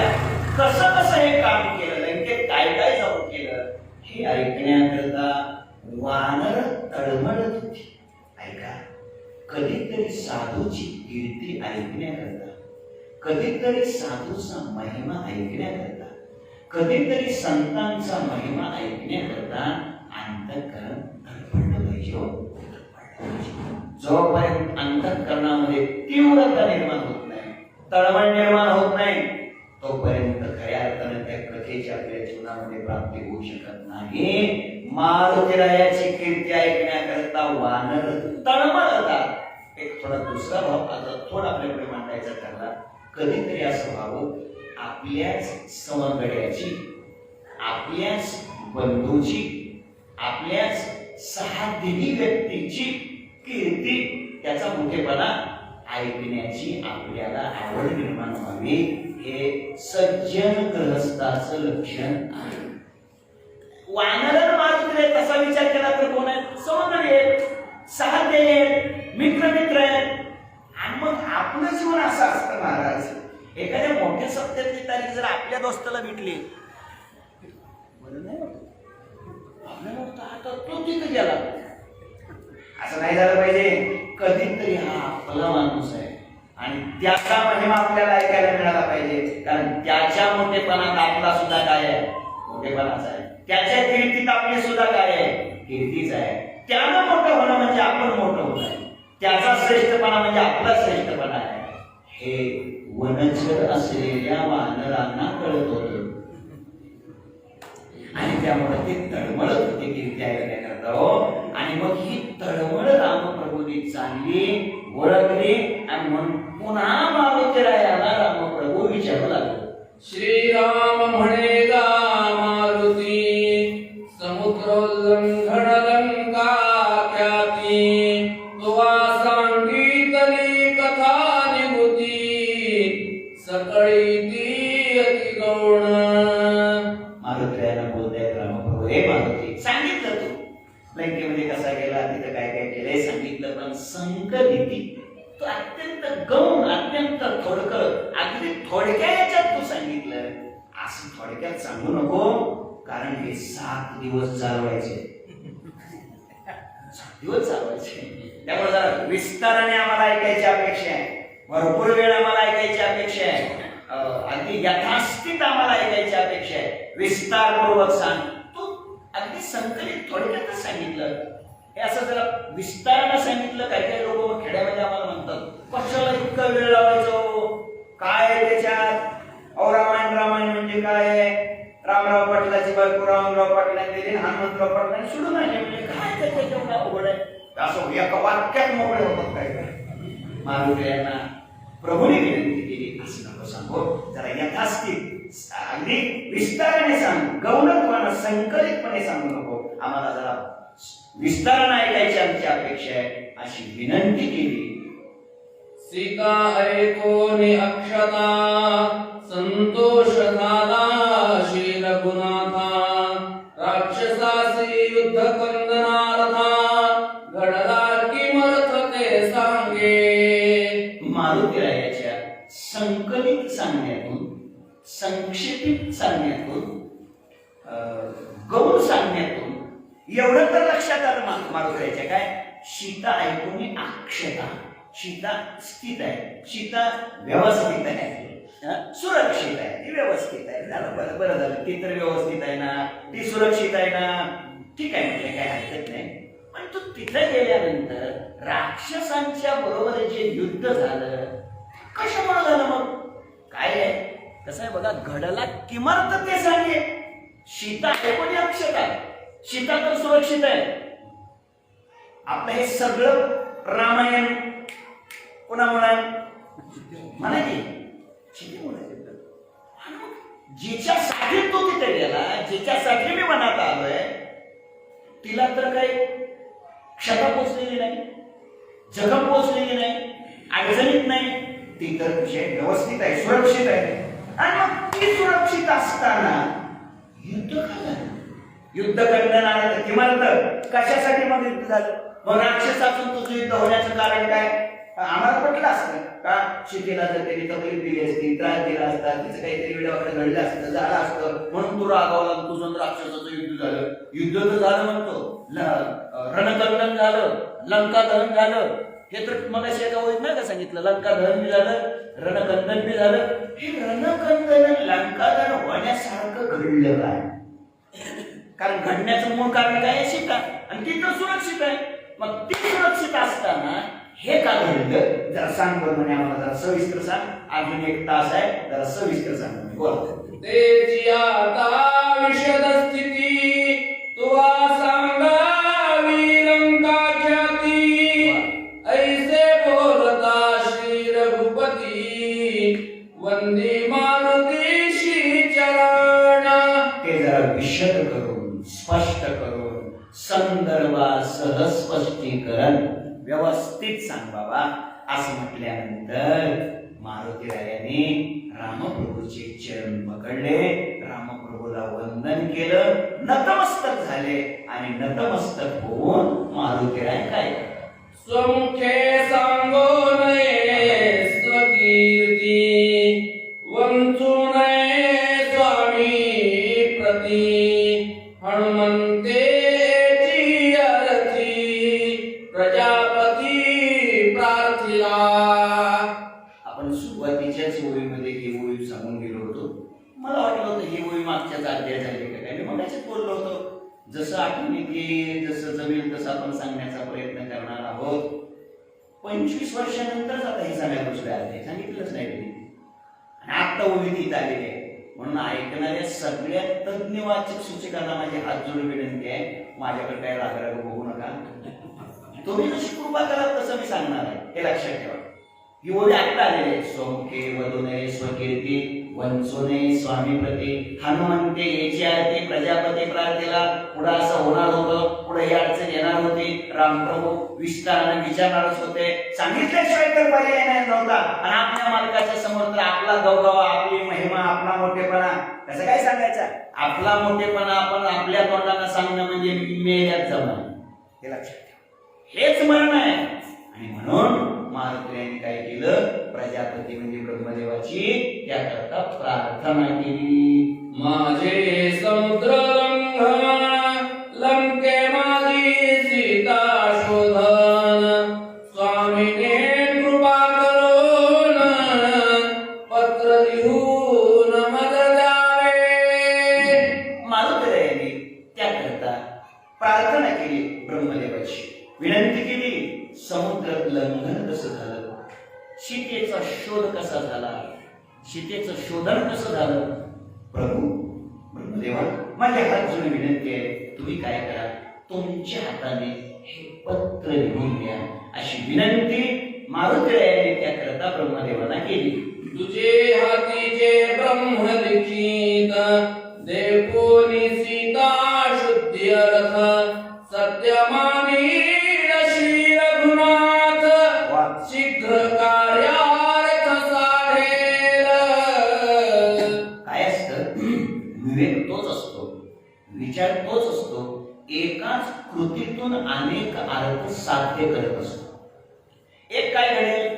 तुम्ही पत्र लिहून दिल्यानं आपण आपल्या तोंडानं मालकाला कसं सांगावं, तो मालकाचा अपमान आहे, आपला अधपतन आहे, ते कळेल. दुसरी गोष्ट, ब्रह्मलिखित लिहून कोणाकडून घ्यायचंय? ब्रह्मदेवाकडून. आणि ब्रह्मदेवानं लिहिलेलं चुकतच नाही, टळतच नाही. अर्थात ब्रह्मदेवानं लिहिलं म्हणजे ते योग्यच आहे. हा एक प्रकारचा ठसा या माझ्या सगळ्या कृतीला येऊ शकतो. प्रभूला ते सत्य वाटू शकतं. त्याच्यामध्ये पुन्हा शंका, कुशंका, संशय काहीही येऊ शकत नाही. याकरिता तुम्ही तुमच्या हस्ताक्षराने, तुमच्या अक्षराने, महाराज काही लोक तारखा घेणारे आम्हाला सुद्धा, काही लोक डायरेक्ट त्यांच्याकडची जी डायरी असते ती आमच्याकडे देतात. त्यांच्याकडची डायरी काय 11 जानेवारीला सुरू आहे आणि 18 जानेवारीला शेवट आहे. तुमची कोणची 14 जानेवारी, 13 जानेवारी. तुमच्याच हाताने आमच्या डायरीतल्या म्हणजे पण त्यांना माहित आहे पुन्हा दाखवायला तुम्ही लिहून दिलंय हे अक्षर तुमचं आहे.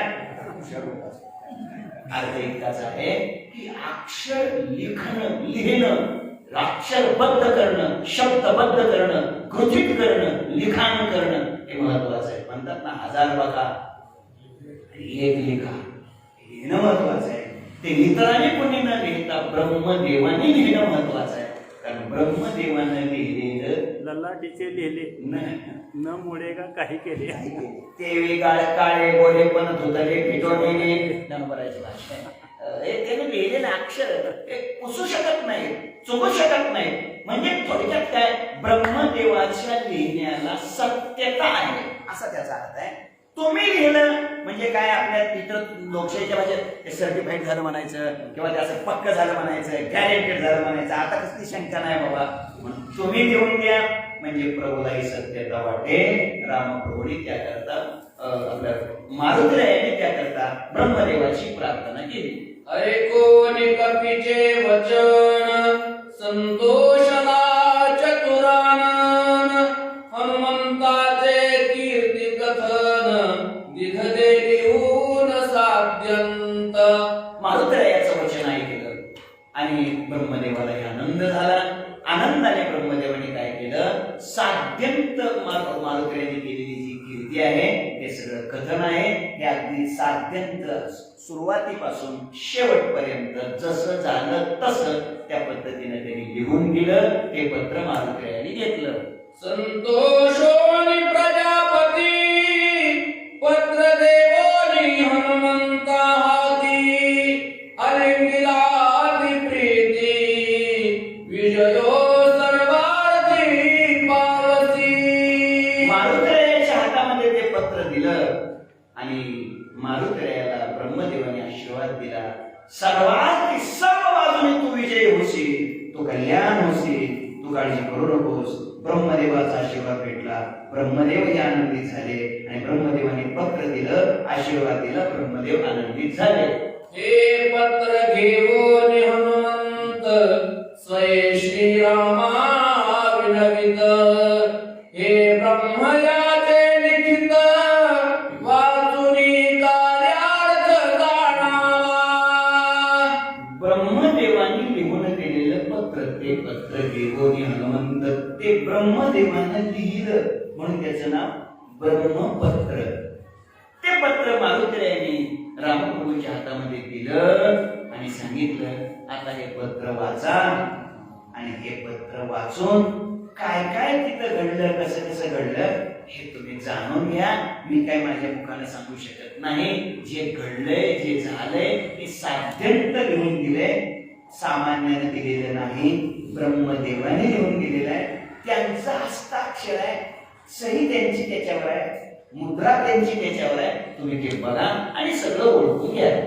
पत्र घेऊन श्री रघुपती वंदोनिया अधिप्रती, दिधरे लक्ष्मणाचे हाती वाचावया श्रीरामे. पत्र घेऊन श्री रघुपती वंदोनिया अधिप्रती, अत्यंत प्रीतीने त्या पत्राला वंदन रामप्रभूने केलं आणि तेच पत्र रामप्रभूने वाचण्याकरता लक्ष्मणाच्या हातामध्ये ते पत्र दिलेलं आहे. लक्ष्मणाने आता ते पत्र घेणार आहे आणि ते पत्र लक्ष्मणजी वाचायला सुरुवात करणार आहे. बोला. पत्र लिहिता प्रजापती श्रोता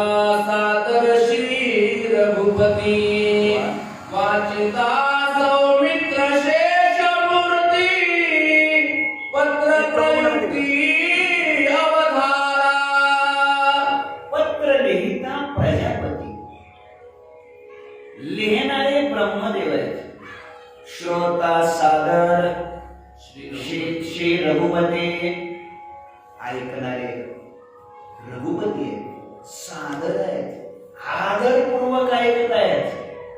वाचणारे सौमित्र शेषमूर्ती, प्रत्यक्ष भगवान शेषाचा अवतार असलेले लखनजी ते पत्र वाचत आहेत. ही गोड रहस्य आहे बघा. कीर्ती कोणाची आहे? मारुतीरायांची. लिहिली कुणी? ब्रह्मदेवाने. वाचली कुणी? लक्ष्मणाने. आणि मुख्य ऐकली कुणी? रामाने. कशी गोड गंमत आहे.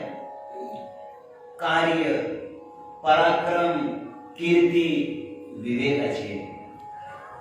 विवेकाचं काय चाललंय याचं ग्रथन, विवेकाचं काय चाललंय, कारण असं आहे विवेकावर त्याचं ग्रथन करणं हे काम बुद्धी करू शकते. कारण बुद्धी ग्रथन करते त्याचं कारण आहे बुद्धी निश्चय, आत्मज्ञान. ब्रह्मरूप भावी आपण ब्रह्मनिष्ठा राखे पूर्ण तत्परायण अहर्निशी किंवा निश्चयात्मिका बुद्धी असं म्हटलंय. निश्चय करणं, निर्णय करणं हे काम बुद्धीच आहे. विवेक सांगू शकतो, पुढे आणू शकतो, पण त्या विवेकाचं दृढीकरण करण्याचं काम कोण करू शकतं? बुद्धी करते. ऐका, म्हणून तर म्हटलंय ना, बुद्धीचे वैभव अन्य नाही तुझे, एका केशवराजे सकळ सिद्धी.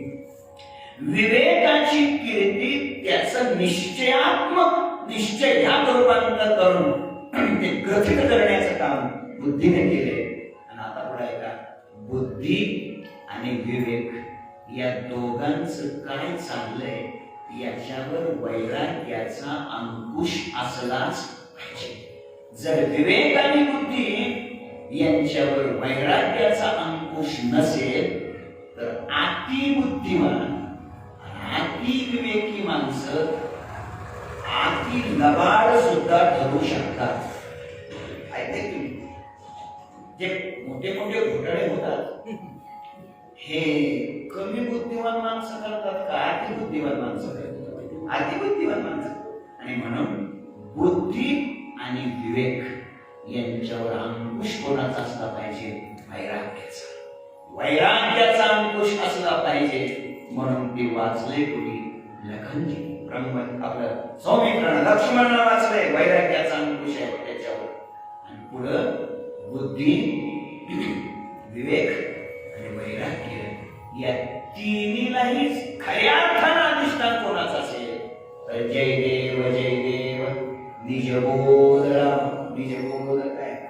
रामा याने किंवा किंवा रामप्रभू काय ऐकताय तर त्याचा अभिप्राय आहे विवेकाचं, बुद्धीचं आणि वैराग्याचं या तिन्हीचं अंतिम ध्येय काय?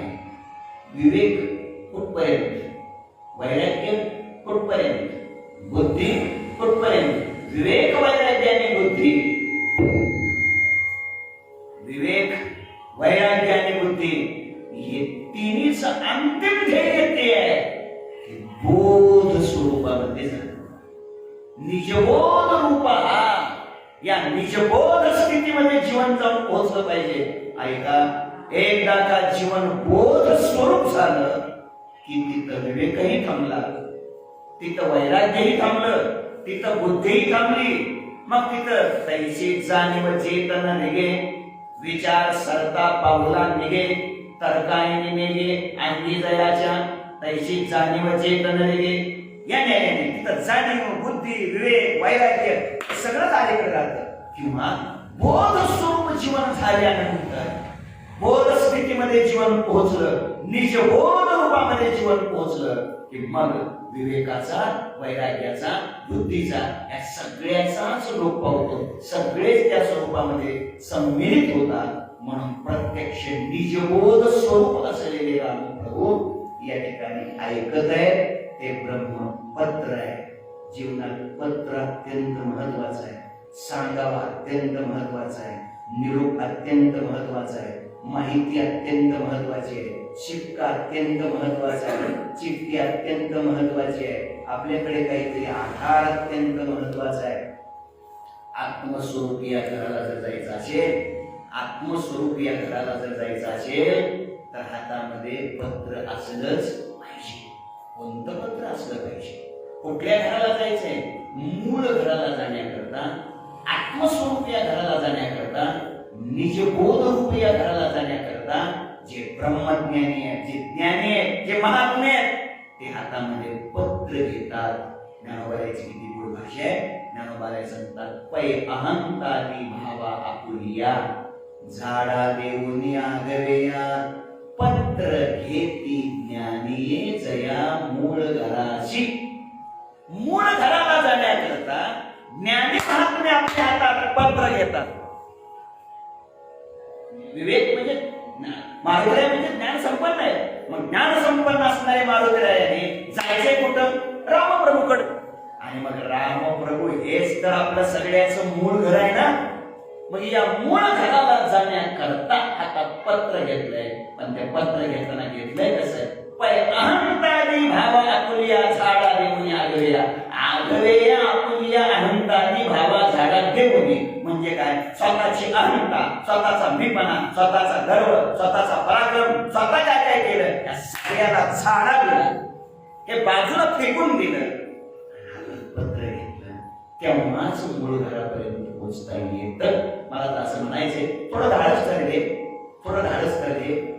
पत्र जर हातात नसतं तर मारुतीरायांचं रामप्रभूपर्यंत येणंच अवघड. मी अगोदरच बोलले धाडस ठरेल. जे कोणी जिथून जिथून ऐकतायत त्याने या वाक्याचा थोडा शांतपणे विचार करणं गरजेचं आहे.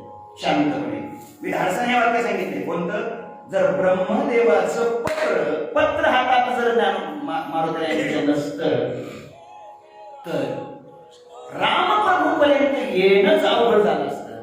कारण रामप्रभूकडे येण्याकरता म्हणजे मूळ घराला आत्मस्वरूपापर्यंत येण्याकरता ज्ञानाच्या हातात काय असलं पाहिजे?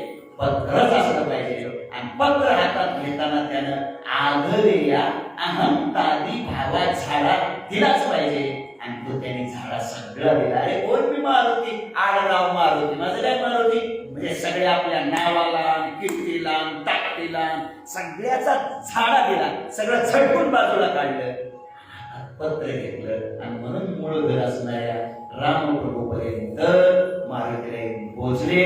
पत्र हातात दिलंय, लखनजी वाचताय, रामप्रभू ऐकताय. कीर्ती मारुतीरायाची लिहिलेली आहे ब्रह्मदेवाने. ऐकावया हनुमंताची छाती, सुग्रीवादी जुत्पती, सादरे बैसल्या वानर पंक्ती, हनुमत कीर्ती जातक. हनुमंताच्या कीर्तीचं श्रवण करण्याकरता म्हणजे हनुमंताची जी कीर्ती आहे ती कीर्ती म्हणजे कुणी मेघाचा वर्षाव आहे.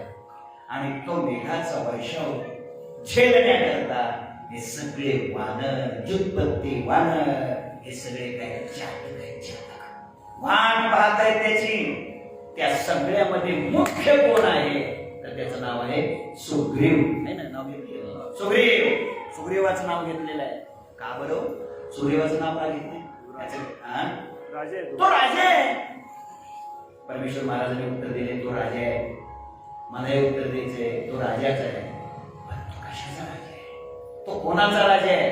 तो राजाच आहे. बघा ऐका, रामायणातील सुग्रीव हे जे पात्र आहे हे स्वच्छ भावाचं प्रतीक आहे. स्वच्छ भावाचं प्रतीक आहे. स्वच्छ भाव म्हणजे सुग्रीव आहे. आणि आभाव म्हणजे वाघे. आभाव म्हणजे कोण आहे? वाघे. आभावाचं निर्दळन करून भाव आपल्याशी केल्याशिवाय जीवाला शांती भेटत नाही. अभावाचं निर्दळन करून भाव जीवनात प्राप्त करून घेतल्याशिवाय जीवाला शांती भेटत नाही. रामप्रभूला शांतीरूपी सीता प्राप्त व्हावी ही जर वाटत असेल तर त्याकरता अभावरूपी सुग्रीवाला नष्ट करून, अभावरूपी वादीला नष्ट करून भावरूपी सुग्रीवाला आपलंसं करून घेतलंच पाहिजे. पुढचे अजून वाक्य सांगतो. जोपर्यंत आपल्या घरात सुख, समाधान, शांती जर नांदावी असं वाटत असेल तर जुनी माणसं जेव्हा ती थकलेली असतात, 4-2 दिवसावर आलेले असतात, 90-95 असं वय असतं, आता 4-2 दिवसात ते बाबा जाणार आहे, अशा क्षणाला त्या म्हातारा माणूस आपली पोरं जवळ बोलावतो. त्या पोरांचे एकमेकांचे हात एकमेकांच्या हातात देतो आणि सांगतो, पोरांनो आता माझं संपलं बरं काय, माझी एवढीच एक अपेक्षा आहे, तुम्ही जीवाभावानं, बरोबर आहे, तुम्ही जीवाभावानं एक, जीवाभावानं तुम्ही एक राहिलेले शांती समाधान आणलं जातं. इथं जीवाचं स्वरूप रामप्रभूच आहे, भावाचं स्वरूप सुग्रीवाचं आहे. जीव आणि भाव या दोघांचं मिलन झालं मगच जीवाची हरवलेली शांती त्या भावाच्या सहकार्याने जीवाला भेटू शकते. म्हणूनच रामप्रभूने सुग्रीवाची मदत केली. आणि असा भाव, आता दुसरा भाव तुमच्यापुढे मांडायचा ठरला तर श्रवणच करायचं असेल, ऐकायचंच असेल तर भावच पाहिजे. भाव नसेल तर कसं ऐकू? भाव नसेल तर कसं आहे? भाविने देव न कळे निसंदेह प्रमाणे किती आहे, भाव नसेल तर ऐकणं शक्यच नाही. म्हणून मुख्य श्रोता कोण आहे तर सुग्रीव आहे आणि तो भाव स्वरूपानं ऐकतोय, रामप्रभू ऐकतोय. बोला. ओम नमो जी श्री रामचंद्रा क्षराक्षरातीत परा त्रिगुणातीत चिन्मात्रा परात्परा परब्रह्म. लखनजीने पत्र हातात घेतलंय, पत्र उघडले, पत्र सुरू केले वाचायला. पत्रातली पहिली ओळ काय आहे, पत्राची सुरुवात कशी आहे, इथून पत्र सुरू झालेलं आहे. पत्राची सुरुवात अशी आहे, ओम नमो जी श्रीरामचंद्रा. राम प्रभूला ब्रह्मदेवानी नमस्कार केलाय. आपलं कार्य सिद्धीला जावं, आपलं कार्य व्यवस्थित पार पडावं याकरता ग्रंथकर्ता नमन करत असतो. त्याच्याकरता त्याच्याकडे 3 प्रकार असतात नमनाचे, मंगलाचे. मंगल करत असतो.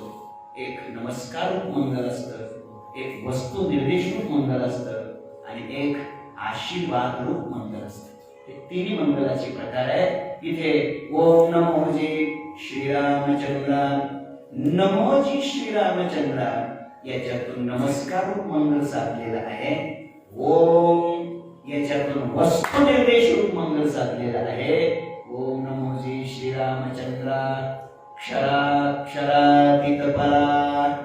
क्षर आणि अक्षर या दोन्हीच्या पलीकडेचे तुम्ही आहात. क्षरपुरुष आणि अक्षर पुरुष या दोन्हीच्या पलीकडेचे तुम्ही आहात. ऐका, क्षरपुरुष वेगळा, अक्षर पुरुष वेगळा आणि उत्तम पुरुष वेगळा. उत्तम पुरुष स्तन्य परमात्मे पिता. तुम्ही उत्तम पुरुष आहात. क्षरपुरुष आणि अक्षर पुरुष म्हणजे जीव आणि देव या दोन्हीच्या पलीकडेचे तुम्ही आहात. परा पलीकडच्या, क्षराक्षरातीत परा, त्रिगुणातीत चिन्मात्रा, सत्वगुण रजगुण आणि तमोगुण या तिन्हीच्या पलीकडचे तुम्ही आहात. ऐका, तुम्ही आम्ही या 3 गुणातच असतो. तुम्ही आम्ही 3 गुणातच असतो. आपण 3 गुणाने बांधले जातो. आपण तमोगुणाने बांधले जातो. आळस, निद्रा आणि प्रमाद हे तमोगुणाचं बांधणं आहे. तृष्णा हे रजगुणाचं बांधणं आहे. आणि मी सुखी आहे आणि मी ज्ञानी आहे हे सत्वगुणाचं बांधणं आहे. या 3ही गुणाला ओलांडलेले तुम्ही आहात. चिन्मात्रा, चैतन्य स्वरूप तुम्ही आहात. काय आहे? चित आणि चिद याच्यात फरक आहे. दकाराचा तकार झाला की मगच तिथं जीवत्व ही दशा येते. जीवत्व ही दशा येते. तकाराविषयी ध्यास असं म्हटलंय. विषयाचा ध्यास घेतला की दकार जातो आणि तिथं तकार येतो. चिद, तुमचं माझं आपलं स्वरूप आहे, चिद स्वरूप आहे म्हणजे सच्चिदानंद स्वरूप आहे, चैतन्य स्वरूप आहे. तिथून तो दकार निघून जातो आणि तिथं विषयाच्या ध्यासाने टकार येतो आणि मग जीवत्व प्राप्त होतं. तुम्ही चिद मात्र आहात, म्हणजे प्रत्यक्ष चैतन्य स्वरूप आहात. क्षर आणि अक्षर याच्या पलीकडचे तुम्ही आहात. तुम्ही ओंकार स्वरूप आहात. अशा ओम स्वरूप असलेल्या क्षराक्षराच्या क्षराक्षरा वेगळा, हे जसं तुकोबरायचं वर्णन आहे तसं तुम्ही क्षराक्षराच्या पलीकडचे आहात. चैतन्य स्वरूप आहात. त्रिगुणाच्या पलीकडचे आहात. परा परब्रह्मा, तुम्ही परात्पर परेच्याही पलीकडचे आहात. काय आहे? वैखरी मध्यमा पश्चिंती परा, चार वाक्य. आपण परा पश्चिंती मध्यमा वैखरी म्हणतो, पण तो क्रम चुकीचा आहे. वैखरी मध्यमा पश्चिंती परा असा क्रम बरोबर आहे. तुम्ही परावाणीच्या पलीकडे आहात. प्राज्ञा, तेजस, विश्व आणि प्रत्येक आत्मा याही अभिमानाच्या तुम्ही कशा आहात? पलीकडचे आहात. परावाणी नाही न कळणारे तुम्ही आहात. परेही परते बोलणे कुंठले, वैखरी कैसे सांगे. परेही परते बोलणे कुंठले, तिथं परावाणी ही मागेच थांबते. परावाणी नाही, तुमचा पत्ता लागत नाही. अशी परेच्या पलीकडचे आणि पुढे शब्द आहे परब्रह्म, श्रेष्ठ स्वरूप तुम्ही आहात. असे तुम्ही आहात. प्रत्यक्ष ब्रह्म आहात. काय आहे हे वर्णन कोणाचं चालू आहे? रामप्रभू. कोणते रामप्रभू? अयोध्येचे राजे. कोणते रामप्रभू? दशरथाचे चिरंजीव, कौशल्याचे पुत्र. त्यांचं वर्णन आहे मध्ये. काय वर्णन आहे त्यांचं चालू? तुम्ही परात्पर आहात, परब्रह्म आहात, चिन्मात्र आहात, क्षराक्षराच्या पलीकडचे आहात. काय असतं बघा, मोठी माणसं मोठीच असतात. मोठ्या माणसाची नजर मोठीच असते. लिहिणारे कोण आहेत? ब्रह्मदेव आहेत. ब्रह्मदेवाला रामप्रभू अवतारी आहेत. रामप्रभू एक मानव आहे. रामप्रभू एक सामान्य आहे. हा जो चष्मा आपल्याकडे आहे तो चष्मा त्यांच्याकडे कसा असणार आहे? हो, तो त्यांच्याकडे नाही. त्यांनी त्यांच्या मूळ स्वरूपाचं काय जे वर्णन आहे ते सुरू केलेलं आहे. आणि अजून पुढचं महिमेनं सांगायचं ठरलं, महत्वाचं सांगायचं ठरलं तर एक अशी राजी असलेले, दशरथ आणि कौशल्याच्या पोटी आलेले असलेले, दिसायला मानव स्वरूप दिसत असलेले, मानवासारखं कर्तव्य कर्म करत असलेले, माणसाच्या सगळ्या मर्यादा पाळत असलेले असे जरी दिसत असले तरी तुम्ही केवळ त्यांना तसंच समजून नका. ते तसे नाही. ते परात्पर आहे, परब्रह्म आहे, चिन्मात्र आहे, त्रिगुणातीत आहे. हे त्यांचं खरं स्वरूप आहे. आणि मग त्यांना माझा नमस्कार आहे अशी सुरुवात पत्राची केलेली आहे. जेथे नाही वेदुपण, ब्रह्मी नाठवे ब्रह्मस्फुराण. तो तू श्रीराम सगुण, पूर्णत्व पूर्ण परब्रह्मा. जेथे नाही मेतुपण, ब्रह्मी नाटवे ब्रह्मस्फुरण. तो तू श्रीराम सगुण. कमाल. पूर्णत्व पूर्ण परब्रह्म, जे पूर्णत्व आहे, परब्रह्म आहे, पूर्ण आहे, जिथं मी तू पणाचा कसलाच प्रवेश नाही. ऐका, मी तू पणाच्या पलीकडचे जे तत्व आहे, जे तत्वाच्या ठिकाणी, ज्या ब्रह्मस्वरूपाच्या ठिकाणी मी ब्रह्म आहे, हे स्मरण शिल्लक राहिलेलं नाही. मला वाटतं बालकांडामध्ये 11व्या अध्यायामध्ये 97-98 ओळीच्या संदर्भामध्ये अशाच पद्धतीचा विषय आलेला आहे. ऐका, तर ब्रह्मी नाही ब्रह्मस्फुरण, शुद्ध ब्रह्मस्थिती कशाला म्हणायचं? त्या शुद्ध ब्रह्मस्थितीच्या ठिकाणी, त्या पूर्णत्वाच्या ठिकाणी मी ब्रह्म आहे हे स्फुरण संपलेलं आहे. कसं असतं? मी ब्रह्म आहे हे जे स्फुरण आहे ना, स्फुरण, हे सुद्धा बाधा सांगते. हे सुद्धा बाधा सांगते ना. तुका म्हणे अहम ब्रह्म आडयोनी विभ्रम.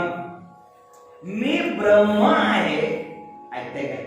मी ब्रह्म आहे हा सुद्धा भ्रम आहे. सुद्धा काय आहे? ब्रह्मच आहे.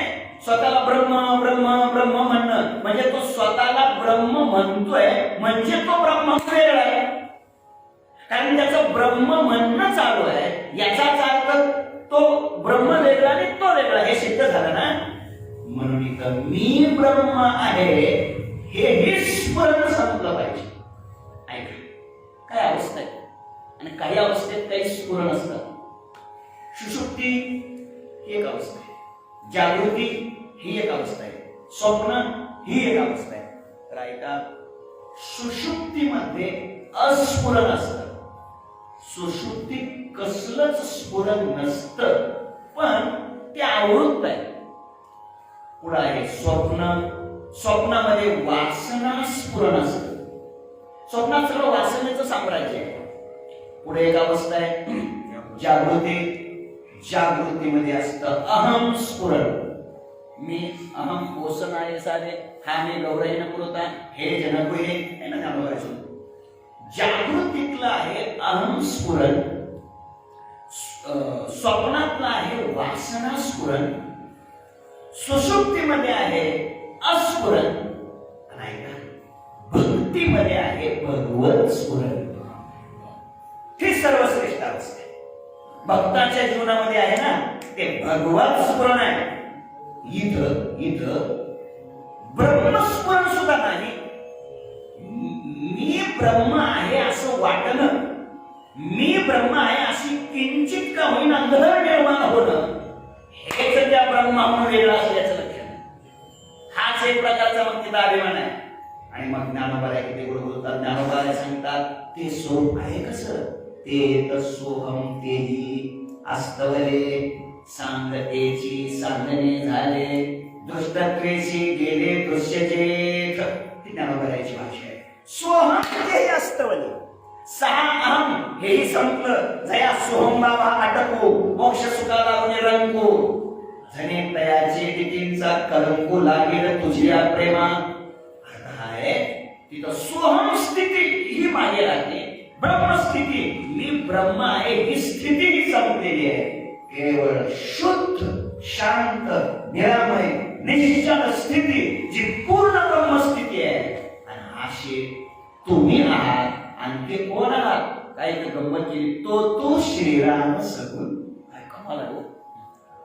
असं जे ब्रह्म आहे की ज्या ब्रह्मस्वरूपाच्या ठिकाणी ब्रह्मस्फुरणही शिल्लक राहिलेलं नाही, असं शिव केवलम अद्वैत केवळ स्थिती, असं जे स्वच्छ शुद्ध मुक्त नित्य मुक्त ब्रह्मस्थिती, ते ब्रह्म दुसरं तिसरं कोण नसून तो सगुण श्रीराम.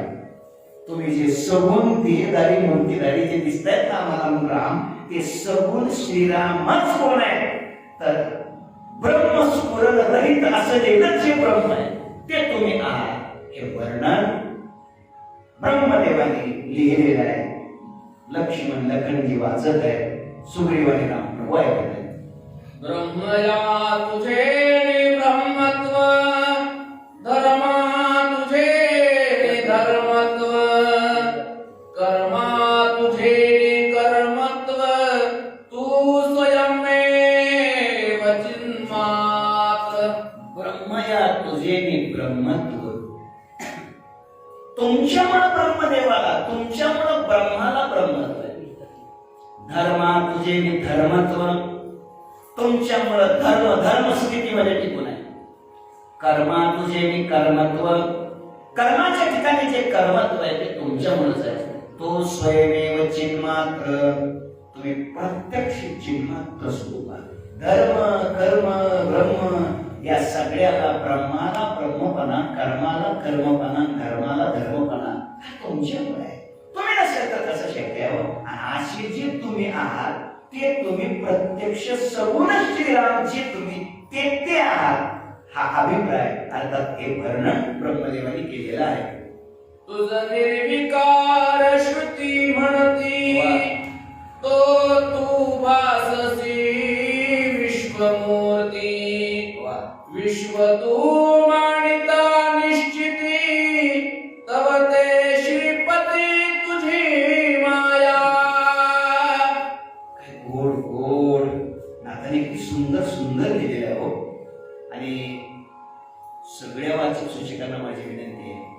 टाकते ती त्या ते गुण बाहेर काय चुकले या बाबा टाकते नाही ना चुकलं नाही बरोबर आहे. किती किती गोड गोड लिहिलेलं आहे हो. खरं म्हणजे सगळ्या वाचक सूचिकांना माझे हात जोडून विनंती आहे, सगळ्यांना आपण हे 7 दिवसात 7 अध्यायाचं जे ठरवलंय 8 अध्यायाचं ते आपण थोडं जेवढं होईल तेवढं घेऊ, राहिलेलं पुढे कसं काय करता येईल ते घेण्याचा आपण प्रयत्न करू असं माझी विनंती आहे. किती गोड. आता हे ढकलायची तरी कशी, हे वरवरून काढायची कशी हो, हे नाही ना जमत. किती सुंदर बोलले बघा नाथ महाराज. ब्रह्मदेवने असं लिहिलेलं आहे, तुझं निर्विकार श्रुती म्हणते. श्रुतीने तुम्हाला निर्विकार म्हटलंय, वेदाने तुम्हाला निर्विकार म्हटलंय. तुम्ही विकार रहित आहात, अशब्दम अस्पर्शम अरूपम अरसम अगंधम असे तुम्ही आहात. कसलाच विकार ते तुमच्या शुद्ध स्वरूपाच्या ठिकाणी नाही असं श्रुतीने तुमचं काय केलं, वर्णन केलंय. तो भासशी विश्वमूर्ती. काय कमाल आहे. श्रुती तुम्हाला निर्विकार म्हणते, श्रुती तुम्हाला विकार रहित म्हणते. विकार रहित तुम्ही आहात असं श्रुतीने तुमचं वर्णन करावं. आणि आम्ही पाहिलं गेलं तर तू भासशी विश्वमूर्ती. आणि या विश्वाचं अवलोकन केलं, या जगाचं अवलोकन केलं तर या विश्वरूपानं जगरूपानं तुम्हीच आम्हाला दिसताय. आता कसं जग काय बीजेची धान्य करू भांगाराची अलंकार तैसा मजे काचा विस्तार ते हे जग.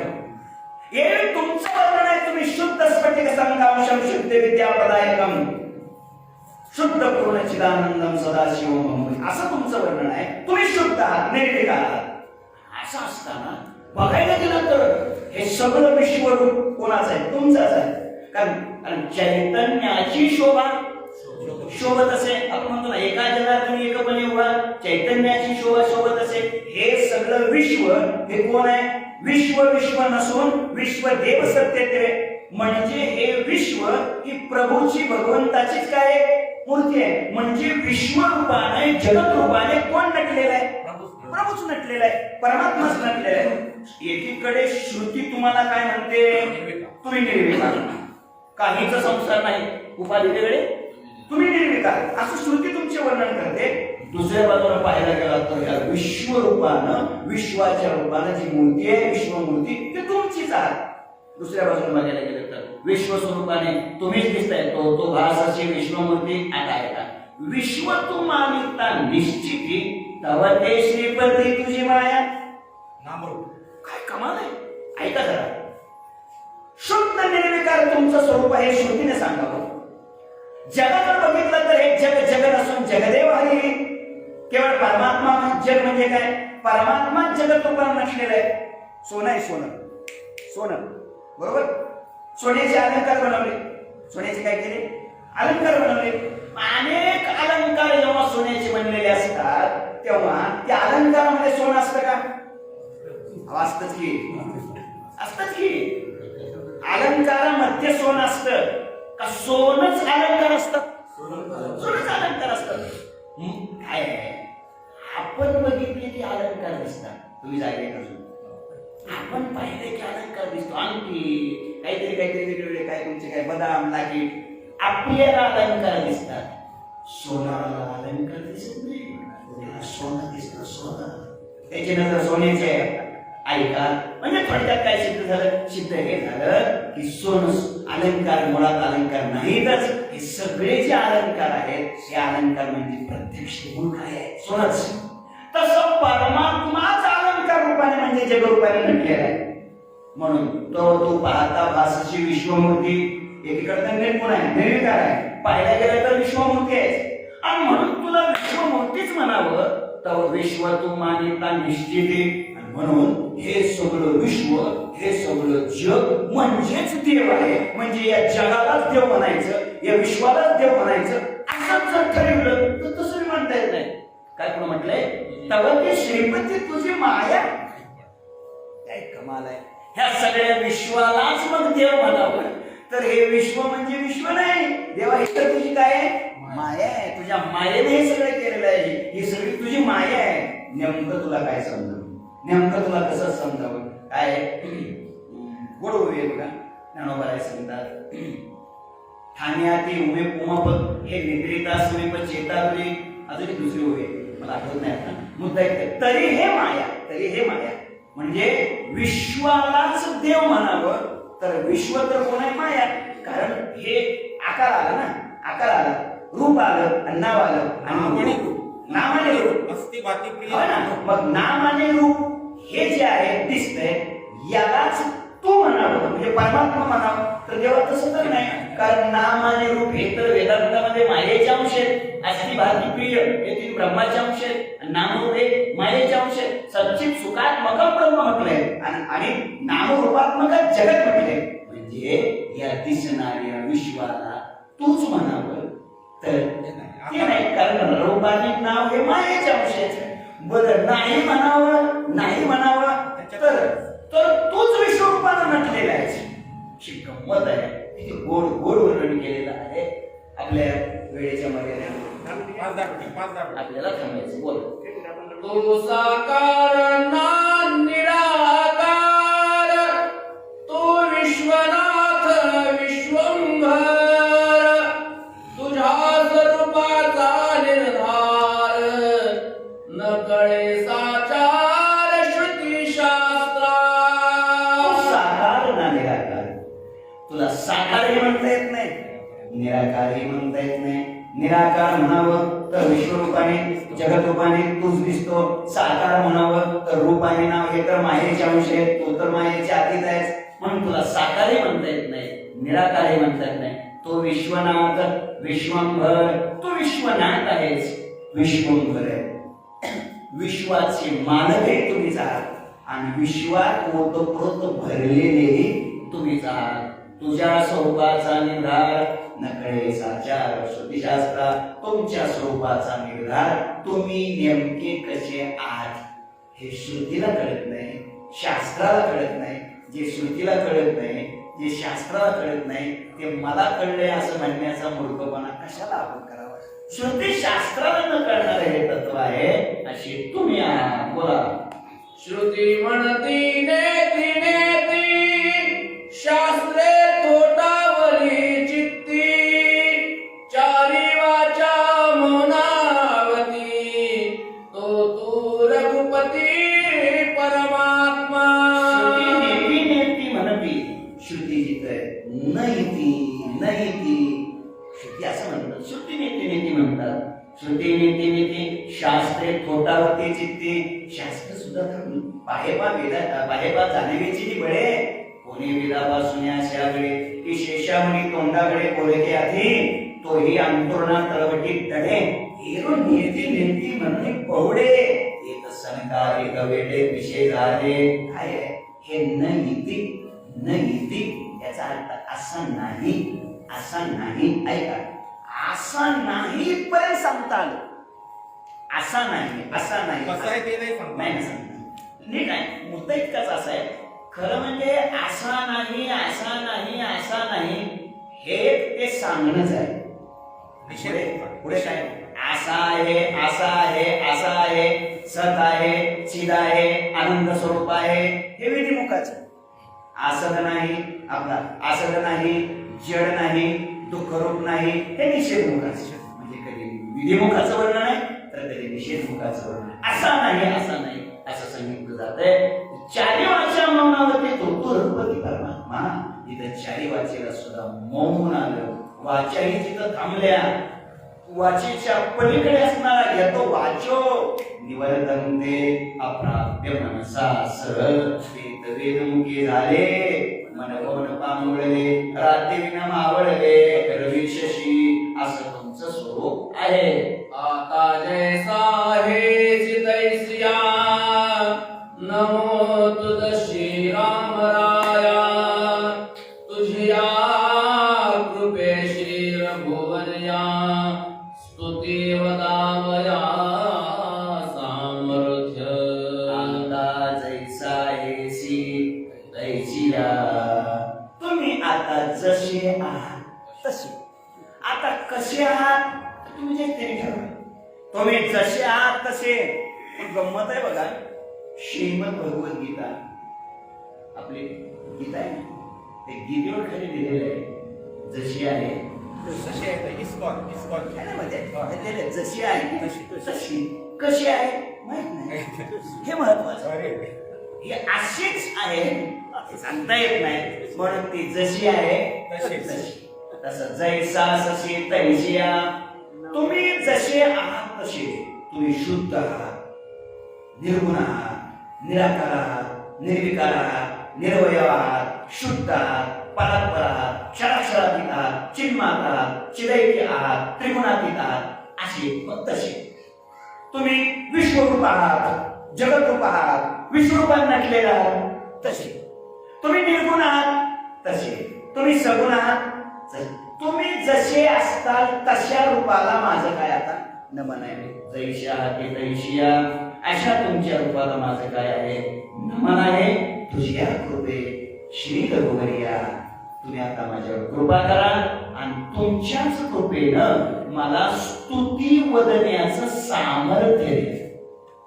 स्तुती कोणाची करायची आहे? स्तुती द्यायची कोणाची? दासाची. स्तुती द्यायची कोणाची? भक्ताची. ऐका, भक्ताची स्तुती लिहिण्याकरता ब्रह्मदेवात सुद्धा सामर्थ्य नाही, हे सिद्ध आहे. त्यासाठी सुद्धा देवाचीच कृपा व्हावी लागेल, राम प्रभूचीच कृपा व्हावी लागेल. इतका भक्ताचा संतांचा महिमा अपार आहे. तुम्ही कृपा करा आणि स्तुती लिहिण्याचं सामर्थ्य मला द्या. तो अपरंपार अनंत अवतारा अवतारी दुर्गुणात तुझा सेवक हनुमंत, त्याच अद्भुत पवाडा.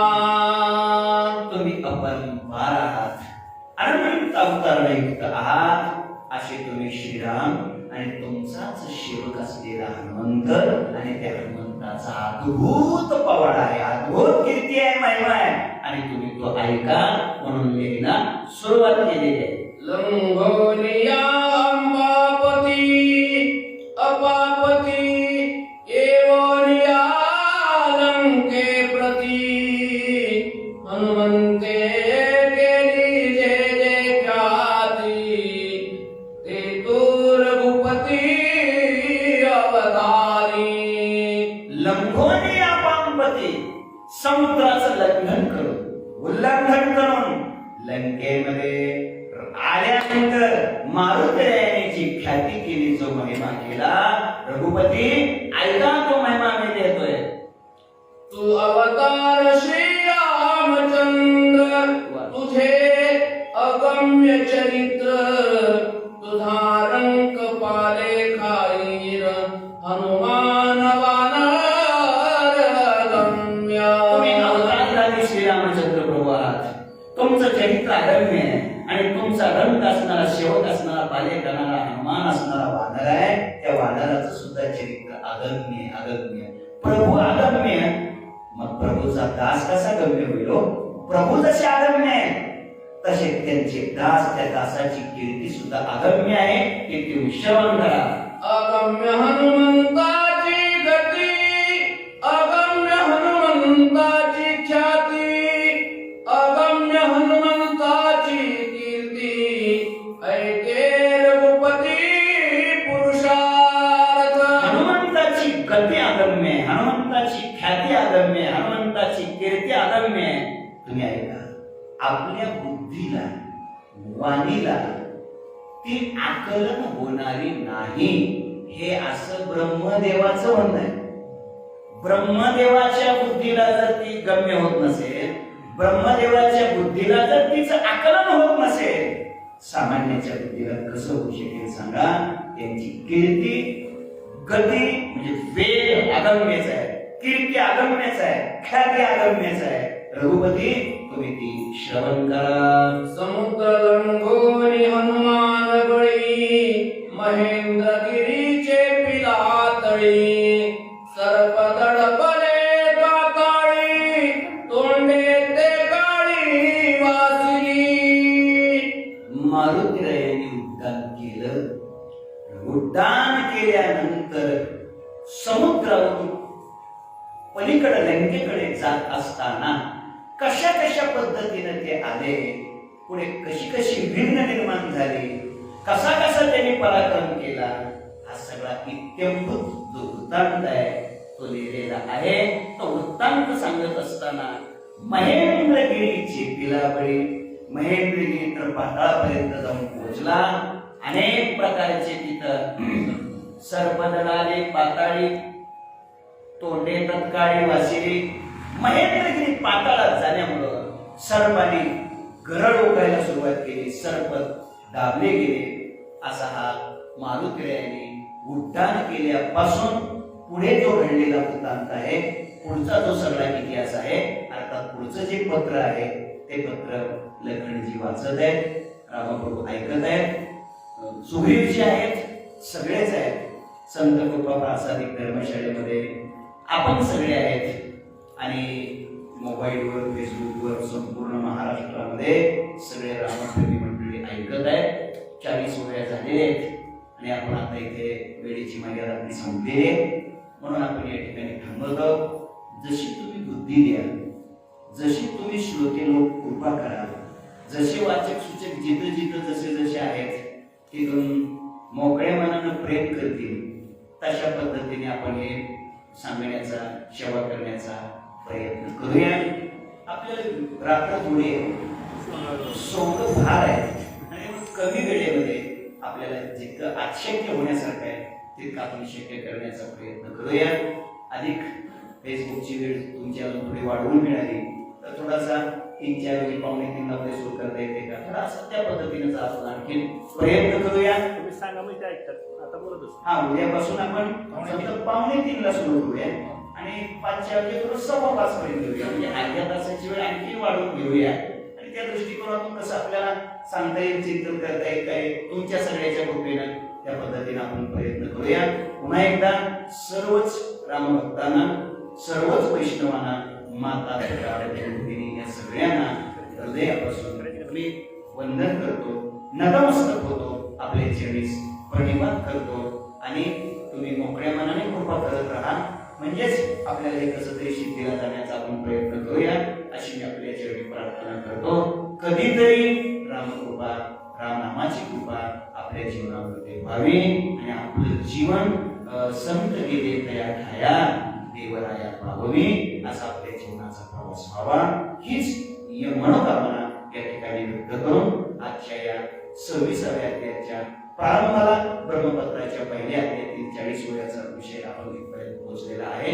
उद्या राहिलेला अध्याय आणि पुढचा अध्याय शक्य झालं तर आपण उरवण्याचा घेण्याचा प्रयत्न करूया अशी मी आपल्या चरणी प्रार्थना करतो. चिंतन श्रीराम पूर्ण श्रीराम जय राम.